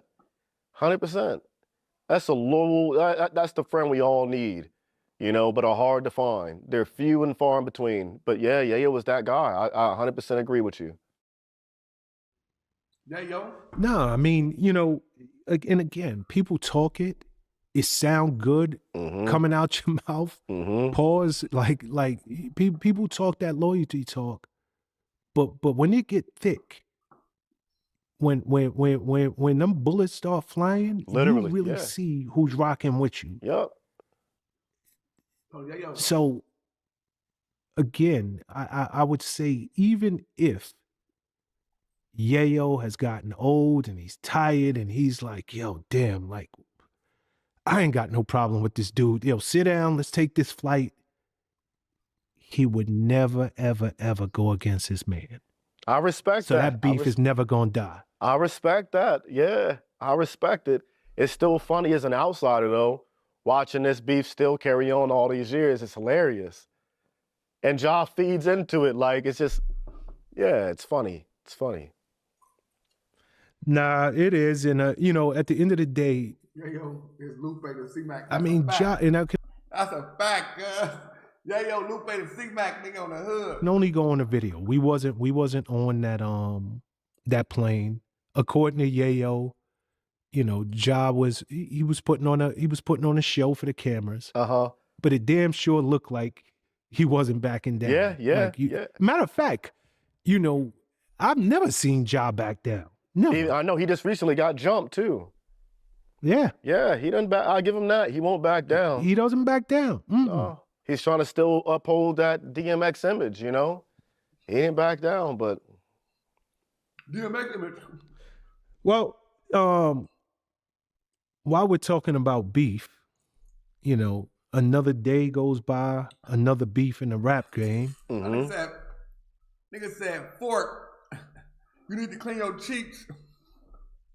You need to clean your cheeks stinking. You got the stinky cheeks, Fork. You know, let's stay on the 50 Cent topic. Now 50 Cent got beef with T.I. Yeah. The fact What's your thoughts there? Man, listen, like, T.I. can rap. Like, he's got some good, you know, but I kind of stopped listening to T.I. back with, like, Rubber Band Man, you know? And I don't know, like, after... Man, listen. Salute to all the people all the gifts, bro. I'm gonna salute to all the gifts. I'm game. His hat incident, like, I would have already packed it up, gave it, just left the world when it came to, you know, his hat falling off and it exposed the hair that he had. I'd have probably, like, left it at that. But he got back on and now he's trying to make diss records and, like, no one's really, maybe some people are. I just am not, like, I'm not going to be tuning into the next, you know, 50 Cent diss track from T.I. I'm good. Yo, what the hell is this man Baldwin have to do? Yeah. With rap beef? Because that's when I would have called it quits. I'm done. Like, I can't, that's when I would have packed I'm done. I'm not because his hat fell off. Yeah, but it was an embarrassment underneath the cap. And it's like, I would have called it quits. I'm not going to, I'm staying off camera. I'm staying definitely out of beef. Hey, who see what 50 Cent did with Tiny, bro? Who see what 50 Cent did with Tiny with the... Oh, my goodness. Who seen what 50 Cent did with Tiny, bro? This scrap. A. Trey Hoover. Scrap from A. Trey Hoover. Scrap. I gotta see. Scrap. A. Trey Hoover. Scrap. A. Trey Hoover. A. Trey Hoover. Scrap. Gotta put the picture of my face. With 50 Cent of all people, but Pretty J, appreciate you know, everybody. I'm like, hey, hit me on IG, bro. I gotta check, gotta see. I don't know how I probably know for sure. I'm trying to think. Scrap. I think with T.I., he wanted that battle. You know me. He been begging for that versus battle. And he's trying to get relevant, being back up in there, because his son damn sure ain't gonna rap. He's trying, you know, bless his little heart. But I mean, come on. Nobody listening, nobody's banging King shit. 1, 2, like he's just T.I.'s trying to make a... Hey, you said all that, bro. Listen, you said it's boring and all this. Let me show you what this shit just did right quick. Hold on, let me show you something. Let me show you this shit out. On game. You see right there? 132,000. Straight up. 132,000. Shut up. Nigga, every time it's boring, 700 people sitting here to right now. It ain't boring. It's getting going. Shut up. Fool. Shout out to my boy. Shout out his Scrap, comeback, nigga, or whatever you want to call Scrap. it. Like I said, Rubber Band Man was like the last time I was really heavy into T.I. He's got bars, granted, but cool dude, I guess. Just not my cup of tea to ride around right now listening to T.I. Unless it's like this old school stuff, yeah. You know, if I fuck with T.I. back in like ATL, you know. Okay, so how you think this beef is? Because so far I haven't heard no song from 50. Exactly, and 50's not going to put nothing out. I don't think he is. He's going to let him expire, do his little run, and he's just going to keep roasting them on Instagram and making, you know, posts about them. That's all really 50 has to do at this point. Dude's really highly successful. He's got plenty of money. He's endorsing a lot of different brands, has his own brand. He has his own, like, trying to make a studio production. Dude's clearly got money. He's got bread. I think T.I. needs 50 more than the other way around. So if I was 50, I would just, I'm not going to let you eat off me, no. Just keep my mouth closed, make my little post, go on about my day. T.I.'s the only one out here like sitting with a pen and pad, making angry records like in his closet or whatever, his studio. That shit's like kind of embarrassing a little bit. Shout out to my good people, bro. How many more? Appreciate everybody in the building. You know what I'm saying? I done scrapped in here, got it going. I said everything. Salute to everybody. Y'all being so participating on this shit, man. You already know, man. Shout out to the gifts to all my peoples. This record is he gonna make without a response? It's kind of embarrassing. Here's a deal. Here's a deal. Like let's just be fair. 50 posted a not so flattering picture of T.I.'s wife, Tiny. Seen that. You not letting that go, Nick. But I'm not gonna. letting that go. I'm not gonna dedicate 5 hours to write a diss track though. If I had genuine beef with that, which I would or whatever, when I see you, it's just on sight. I'm sure for each of them, it's not hard to meet up and find one another. It'd be like that. I'm not gonna go to my closet and stand out. What if King ain't T.I. real son? Oh shit. But listen, I heard this, listen. T.I., I used to think of highly of T.I. I used to fuck with T.I. tough, right? They didn't show me yesterday, T.I. snitched. He testified. T.I. testified, cuz. T.I. testified, cuz. T.I. testified on, who he testified on? He testified for field case, man. And man, come on, cuz. Out on a pen and pad. I'm not doing it. But it's what they do. They're rappers. Damn. Well, I mean, let's just keep it real. Like, they're rappers. And if history has shown us anything, rap, to quote the Locks. He testified, nigga. He testified. You showed me, nigga. Shut the fuck up. You showed me that T.I. testified, nigga. You showed me T.I. testified for the prosecutor. Nigga, what are you talking about? You showed me out your own self, stupid. It's the WWF. It's the WWE. It's like at all the beefs in all of the years, it's been very few where somebody got touched. Yeah. Like somebody actually got touched. I tried to It's fight. a lot of. T.I. tried to fight Floyd. He tried to fight Floyd Mayweather. T.I., I think he got punched up by Lil Flip too at one point. So he's not scared of the beef. He's not just a rapper because he. You found new stuff, all right, but you didn't see the new stuff. You see me the old shit. It said he's testifying for the prosecutor against this man. You sent me that shit. Was fuck you talking about? Throwing hands allegedly with like Lil Flip. He was with Floyd.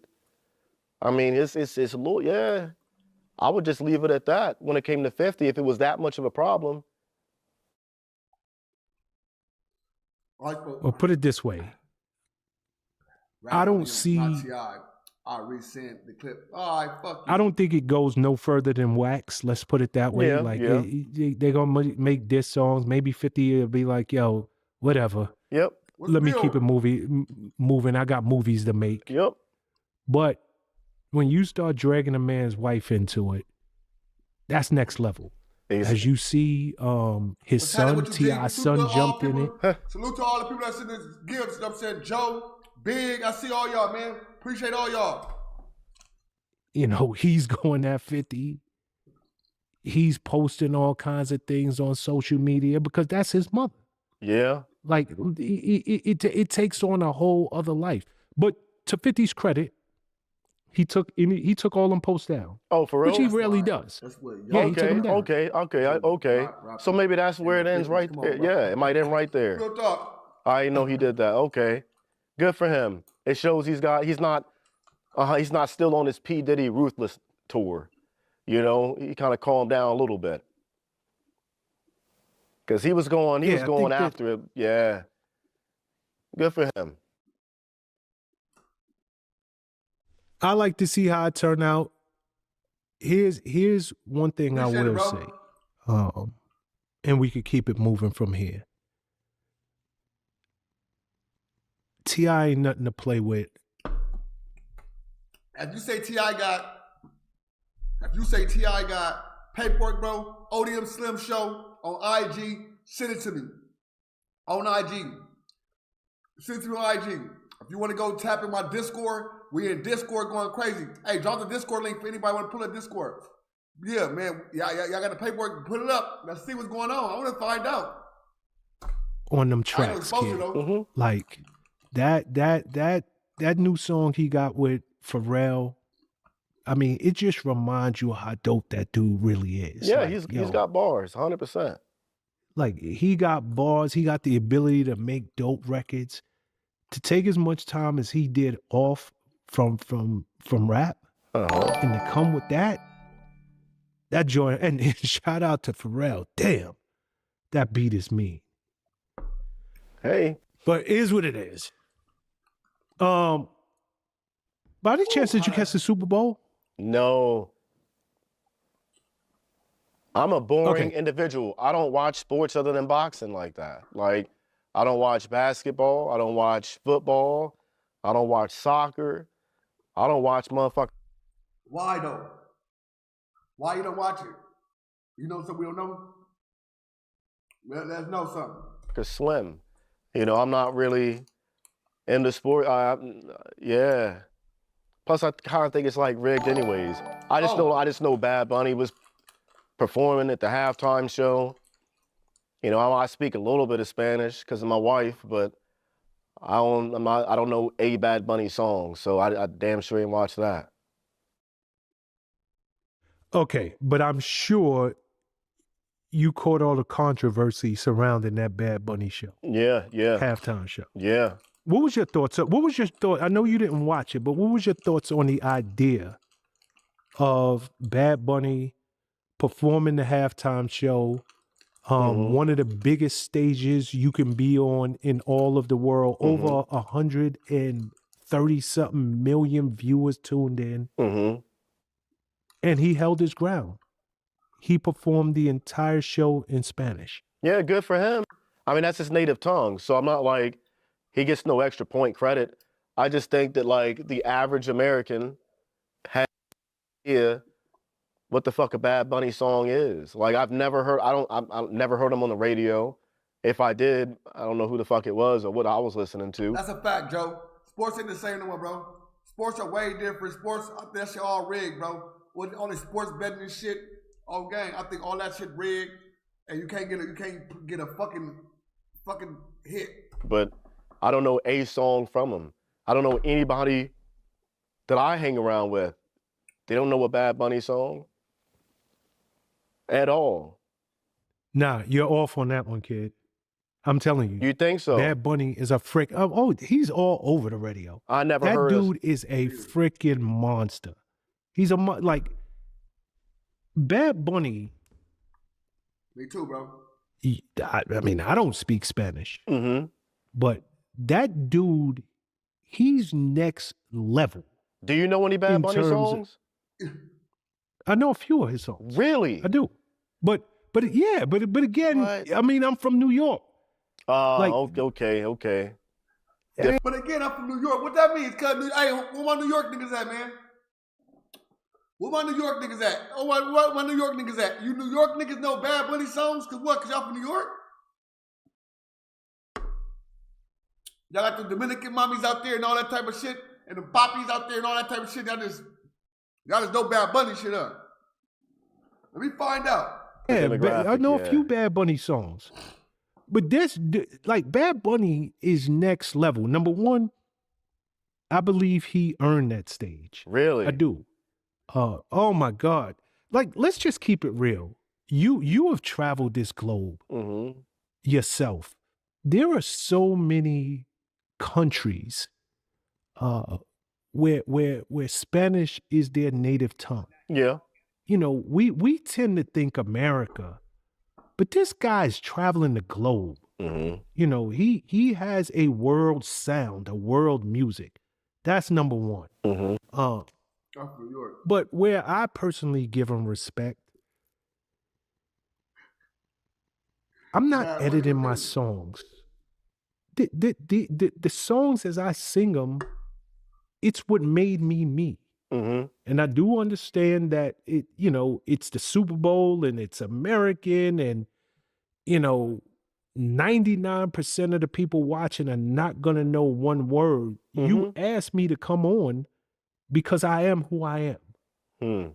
And all you had to do was rescind the offer. We can't do it if you're not willing to sing in English. But I think that I love to see people who have a level of pride for what they believe and what they stand for and who they are and who their people are. Well, and I give that man all the credit in the world that he stood his ground, and it was really that performance was it was Latino pride at its best, man.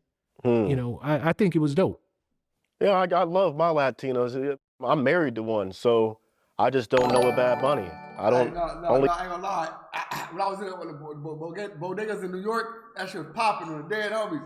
They was popping. Poppy, what's the deal? Turkey. I got you. Well, Papa. Bad Bunny I know is my wife. It's Bad Bunny. That's the only one I know. Bad Bunny. Yeah, I mean, I want to switch topics, and before I let you up out of here, let's stay with these artists for a second. Kanye West, he recently apologized to blacks and Jews. They got him. They got him. Yeah. Were you surprised when you found out that this man apologized? Yes and no. Like, they got him. And we know what we're talking about. And I think once he knew that he got and it was on him, he had no other choice. Kanye would have been out in these streets begging for $1. So he had to kiss the ring. It just is what you say what you want, but that's a fact. There's one, you don't mess around with. They get you up out of there quick. I'm gonna tell you, Nick, it always comes down to the almighty dollar. Yep. It always comes down to the almighty dollar. They said, we finna take all of it. Kanye said, I'm gonna write you a love note. I'm gonna kiss the ring. I'm gonna apologize, even though I made this crazy ass song. He was all about it, and that's my thing. That's why I'm like, mad about it. Like, if you are that much about it, like hate or whatever, like stand on it. Stand on it. Don't buck at the knee and be like, oh, I'm actually sorry right now. H7704, $2 super chat. Insta. Got you. ODM Slim Show. ODM Slim Show, just like ODM Slim Show. ODM Slim Show at IG. Let me see. No. Like, stand on what you believe in at that level. At that point, you making crazy songs, or call it crazy. You start saying stuff that you believe to be true. If that's your truth, stand on it. Yeah. Not surprised, though. Not surprised. Well, put it this way. I'm not surprised personally. But he'll be back on it, though. He'll be back on it. Like, H7704, $2 super chat. Sent. I got you. give Kanye some time. Give him some time. He'll be right back. I don't think so. You don't think so? I don't think so. What? No. And I'm going to tell you why. He want people to believe he's crazy. I'm sure he's bipolar. I'm sure there's times he's off his meds. But when his world started to shut down when he went out there and made those comments, you know, I mean, it was bad enough. He was like slavery was a choice. Oh yeah, that But he shit. kept Yeah. going after that. Yeah. Like, remember that Yeah. slick talk? Yeah. But when he was making statements like, there's a lot of things I love about Hitler. I'm a Nazi. I love Hitler. Mm-hmm. And when that Jewish community said enough, Mm-hmm. we've had enough of you and your shenanigans, you and your racist rhetoric. Like, have you seen Kanye do a show in the United States since then? No. Like, it's bad enough he lost his biggest Hey, this shit right here is crazy, cuz. Hey, this right here is fucking nuts, cuz. income generator, which was the Adidas deal. Adidas. So that revenue stream gone overnight. I'm gonna show y'all this when we go. But you always got music to fall back I on. rock with Kanye for sure. Who owns every venue big enough or even worth playing in the United States? Exactly. And record labels too. Like- I mean, shit, they got Michael Jackson to apologize. No, because when you think about it, if you know, Live Nation, AEG, all like you, if they're not allowing you to perform in their stadiums, in their theaters, in their arenas, no, we won't rent it to him. Yep. We won't. Keep your money. Like if they shut, where do you go? Now I can't make money. Yep. If you look at his recent shows, he's performing in Italy. Yep. You know, he's performing in Australia. like dude is very far from home. Uh-huh. And he got to do what he got to do to keep the money coming in. Mm-hmm. But you can't do any American shows anymore. Yep. So hell no, I don't think he's going to be back on. I think as crazy as he wants you to think he is, he understands my pockets is messed up. and I ain't that crazy. like my bank account is like I'm not that crazy. Yep. So no, I think he is going to be on the straight and narrow. That's wild. I think he's trying to figure real talk. No, I like get you it. don't No, even see. I get it. I'm just saying it's wild that like they got control. That they put the whip on him. It's crazy. Like damn. Hey, shout out. I guess.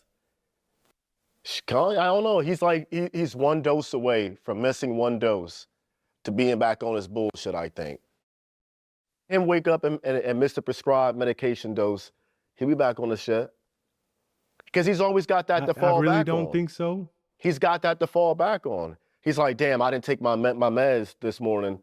I had to see some racist shit or whatever you want to call it. I think that he's used that excuse for far too long. And here's one thing that's a universal language, like real talk, money.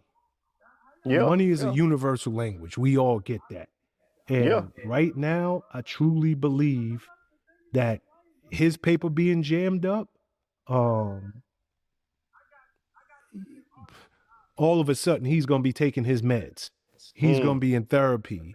He's going to be doing, he's walking the straight and narrow. So I think that he ain't that crazy. Yeah. That's real talk. He ain't that crazy, Nick. And if and real talk, if I see this dude going like with these, let's just think about this. He hasn't had an outburst in over a year. Yeah, Nothing. Yeah, that's wild. Ever since his world, like he was having outbursts every 2 days. Yeah. All of a sudden, you have control of your emotions and your feelings and your outbursts. Nah. Yeah, you right. You got a point. Yep. They straightened his ass out quick. Damn. Quick. Well, you know, I hate to end our conversation on a down note, but I want to end it here because I want people, you know, our viewing audience to, you know, to really help in this matter if they can, even if it's just with prayers. But, you know, I watched, just like everybody else, the kidnapping of Savannah Guthrie's mom, Nancy Guthrie. Mm-hmm. It's been something like 3 weeks. This woman is in her 80s. She still hasn't been found. Mm. You know, and you know, it's probably at a point where nobody wants to say, but I don't even know that this woman's still with us. Man. Right. That's a long time. And the odds of even finding somebody after like 72 hours, or I forget what it is, like they drop drastically. 3 weeks, 2 weeks, it's very slim chance. Somebody might want to call TMZ and be like, yo, go ahead and give her up now. You know, TMZ be having a lot of information, Bitcoin purchases and transactions and shit. I don't know. Odds of finding somebody alive after 3 weeks is very slim. You know, I'm gonna tell you something, Nick, like as and I can understand from a kidnapper standpoint why they would target Miss Guthrie. You know, her daughter is making millions. Yeah. That there's a money grab there. But Yeah. the minute that this thing went national news, you couldn't even collect. Yep. Like, what you gonna do? Return her? Right. Like, yeah. the minute that you return her, you got 50 SWAT, you know, officers. You're hunted for your remainder of your days. So Yeah. I don't even think that they thought this thing out. If those are the people, You know, especially on that the ring camera, like they already didn't look like they did what they were doing. So yeah, very low level. But I think at that point, once it went national news, headline news, it was kind of like defeated the whole purpose of what they were going for. They were trying to probably keep it hush hush, do some secret transactions, boom, in and out type deal. But at this point, and 80 years old, I mean, you know, all the stress and whatever else, you know, whatever else is going on, like that's a lot for. My grandmother was in her 80s, and yeah, couldn't imagine. It's a lot of stress. Already on the way out. nah, think about it. The woman has a pacemaker. Yeah. She's on meds. She can't get it's a sad story across the board, but I think that there's a bigger picture here, man. Like, this is not the only person. This is a case that obviously the whole country has been invested in. Mm-hmm. But there's so many people, man, Yep. that you know are living this same nightmare. Yep. Right now, and that's got to be one of the worst feelings on planet Earth. Like, nigga, do you understand what it is? Like, that's your mother. That's your mother. But it's my big mom, big mom in her 90s. Right now, that's right. It said military debt collectors. Somebody in the family owed a dope man. Somebody, you know, their kid is gone. You know, they right now they don't know where my child is at. So that fucked me up. Yeah. Damn. Think about it. Yeah. Yeah, so I would just ask and implore everybody, like, you know, this is one of them cases. If you know something, you know, really help that family and all the families that are going through this, you know, because it's, you know, I couldn't even imagine being in that situation, and it's my mother. So, Nick, as always, it's my pleasure, my brother. You know, we got to do this again soon, which I know we will. Yeah. And like I always tell you, I love you. I enjoy our conversations. And until we speak again. Same. You know, peace and blessings. Always. Same, brother. Thank you. All right, y'all. We're at that point in the time. We did it up. You know what I'm saying? Appreciate everybody pulling up. Appreciate everybody coming in here and doing a 1-2 step with your boy. We gotta get up out of here, bro. I got some games I gotta play. You know what I'm saying?